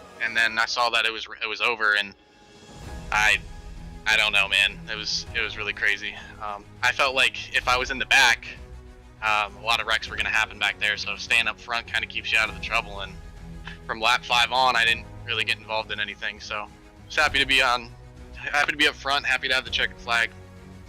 Well, we watched guys like Steven Light have a really fast race car all night long. He started all the way out at the back, worked his way to the front very quickly, ended up having to do that twice. He executed his restart here, that final green-white checker, just about perfectly. Got a good jump, went topside, but when it came down, the chips were on the table. Everybody knew how fast the 99 was tonight, and it seems that nobody wanted to work with him on that final lap. Opened the door for yourself, Corey Deal. Honestly, Light ended up finishing P5. So it worked out good for all of you guys. Yeah, topside certainly was key tonight. But you made it work, and honestly, if I was a bet man, I would not have picked the low lane to win this race, but you pulled it off, man. Congratulations. Yeah, thank you very much for the kind words. I didn't think so either. Every time I got down there, I was like, I need to get up to the top side. I'm getting trapped down here, and it's kind of the way the cookie crumbles. I mean, I knew that I would have probably been in the same position as the 99 if we had one more green-white checker, because no one wants to help the leader. They're trying to pass the leader, so kind of a rough position you're getting into on a green-white checkered restart, starting first, controlling the jump on the green flag. So, I mean, good run on him. He had a really good race car. Everyone up front, I give them all really good props. We were all racing really hard. We kept it really clean, and it was definitely a blast to be a part of tonight. Certainly fun to watch. 2 weeks. We got next week off. We go to Homestead Miami Speedway. Certainly still in Florida, but much different than Daytona International Speedway. What are your thoughts rolling into Homestead in 2 weeks? Last time I was at Homestead, the car was a little bit loose. I'm kind of starting at a disadvantage, but that's just the glory of winning. So I'm gonna have to make a drive-through somewhere besides halfway. So honestly, hopefully I can get as many points as I can, but that's kind of just got to be my pass-through week. Try and get what I can here. But it's never like a bad track. I feel like I can be competitive. I know with the aero package change and fixed setups, the setup can be a little bit loose as the run goes on, but off exit. But we'll see. Not on the top of my list of favorite tracks, but I feel like I can put something pretty good down there. All right, Jason. Well, we certainly look forward to it. Again, congratulations on the victory here tonight. Who do you want to shout out to before we let you go? Yeah, I'd like to shout out my spotter and crew chief, Nate Lyon, for helping me with every single move on this race. I really would not have won this race without the eyes outside the car tonight, so big shout out to him. All of my teammates at Fueled Up Motorsports to be able to make me a better driver, Wesley Jeanette, Johnny DePasquale, John Tiller. They all do a really good job helping me. Obviously, New HD, they are a big part of why I run this league, and I'm happy to represent them and them represent me and give them the opportunity to see this car in victory lane. Admin Box has always been really good to us. Clark Heating and Cooling, Swift Home Buyers, W Energy, Gold Candy, they all help a lot. So big shout out to those guys. Happy to be a part of them. And yeah, it's just a pleasure. I'm ecstatic. It's been a while since I've been up in the booth too. It's good to see you up here again. Congratulations. Good luck in a couple of weeks. Yeah, thanks guys. It's Jason Blaney, your race winner. Zach, you and I talked about it. When the whole TJ Majors, Dale Jr. conversation came up about having a good spotter, it does certainly pay dividends, and it certainly seemed to pay off for Jason Blaney here tonight. Yeah, absolutely. It really does make the difference, man. Corey Deal, our second place finisher, will pull him up into the HBR TV booth. Corey, it's Steve and Zach in the booth. You got us? How you doing, fellas? Doing well, sir. Congratulations. A runner-up finish here tonight. Started P5.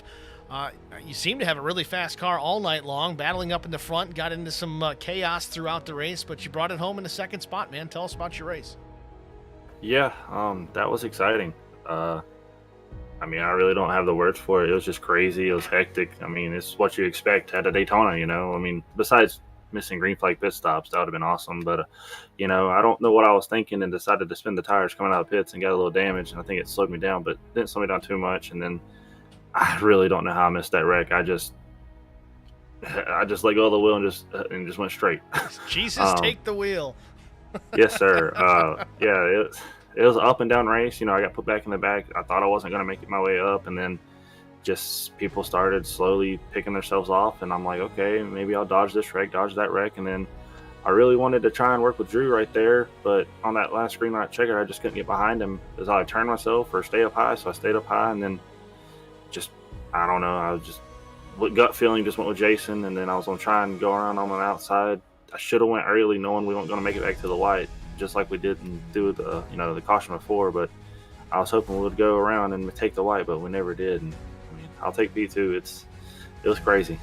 As long as you're not on the back of a wrecker, that's always a good night when you're leaving Daytona International. A solid second place finish here tonight. Corey, congratulations on it. Good job making the moves out there, staying out of trouble the best that you can. Of course, maybe that small mistake in pit lane, but it didn't hurt you too bad. I don't know if it would have made a difference, if it would have been enough to get you by Blaney there on the closing laps. But again, a second place finish, a job well done. 2 weeks from now, we're off next week. We go to Homestead Miami Speedway, April 6th. Different style racetrack, but still, now it's South Florida. What are your thoughts going into Homestead? I actually love Homestead. I say that I know probably about every track, but I actually do really enjoy Homestead. I mean, if you really want to go fast, you can run the high line, burn your tires, or ride middle. But probably get my secret away, but I'm a roll bottom type guy, and I like to roll the bottom and go in easy, come off, and then come off hard and try to save those rears, because if I remember, it gets really loose after a while on those tires if you're just trying to yank the wheel so much. So I know it can get pretty hectic, but you're just being easy, being smart, and trying to be there at the end like normal. Well, Corey, we certainly look forward to it, man. We're going to let you go. Who do you want to shout out to? Shout out to you, being on this car, HBR TV, I really appreciate you jumping on this season. Shout out to Fahey for this beautiful paint scheme, the purple. I love it, purple and yellow. They always look so good together. shout out to my 3-month-old that's currently asleep in my arms right now as I'm doing this interview. My wife for allowing me to do this, the fans, and everybody watching this, and Lonestar Racing for recently picking me up and allowing me to join their team this as my career goes on in iRacing and stuff. So I'm really proud to be that part of that team. And sorry, she's trying to talk. But yeah, I just shout out to everybody. I'm here for the people. Like I said, I'm glad people come out and watch, and it's a blast. I love it. Well, very cool, Corey. Again, congratulations. We look forward to seeing you possibly up in this booth here in a couple of weeks at Homestead. And the baby can make all the noise that they want. That's perfectly fine. Yes, sir. Like I said, Homestead's will be different, but I'm excited. Good luck there, man. Thanks for talking to us. We'll see you then. It's Corey Deal, your second place finisher here at Daytona, baby and all. Pull PJ Cox into the booth and get a word with our third place finisher, PJ Cox. It's Steven Zach in the booth. You got us? Hey guys, yeah, I got you. PJ, an awesome run here tonight. You started in the 8th position, but man, you were battling up front with these guys all night long. Proved that you deserved to be in this top 5, and here you bring it home in the 3rd position. Walk us through your night. Was there anything you could have done different in those closing laps? Yeah, like I said, we started up front. I thought about dropping back there for a little bit. Got probably mid-pack, and it got it got a little crazy there. So we done our best to stay up front, but that last green white checkered, I actually had the run, and I was afraid it was a little too early, and then sure enough, the caution came out. So it is. I mean, you have those breaks, so that's just the way it goes when you're on these big tracks. Certainly an impressive race tonight. Looking at your final pit stop, a 13.08 second stop. I don't imagine that was a 4-tire stop. Was it fuel only? Was it just right sides? What was the call there on the last pit stop? No, I'd taken 4 tires stop previous to that, and that was just fuel stop, just to make sure we had enough to get us through the end of it. So no tires, you still bring it home in P3. Congratulations, PJ. A job well done. 2 weeks we go to Homestead Miami Speedway.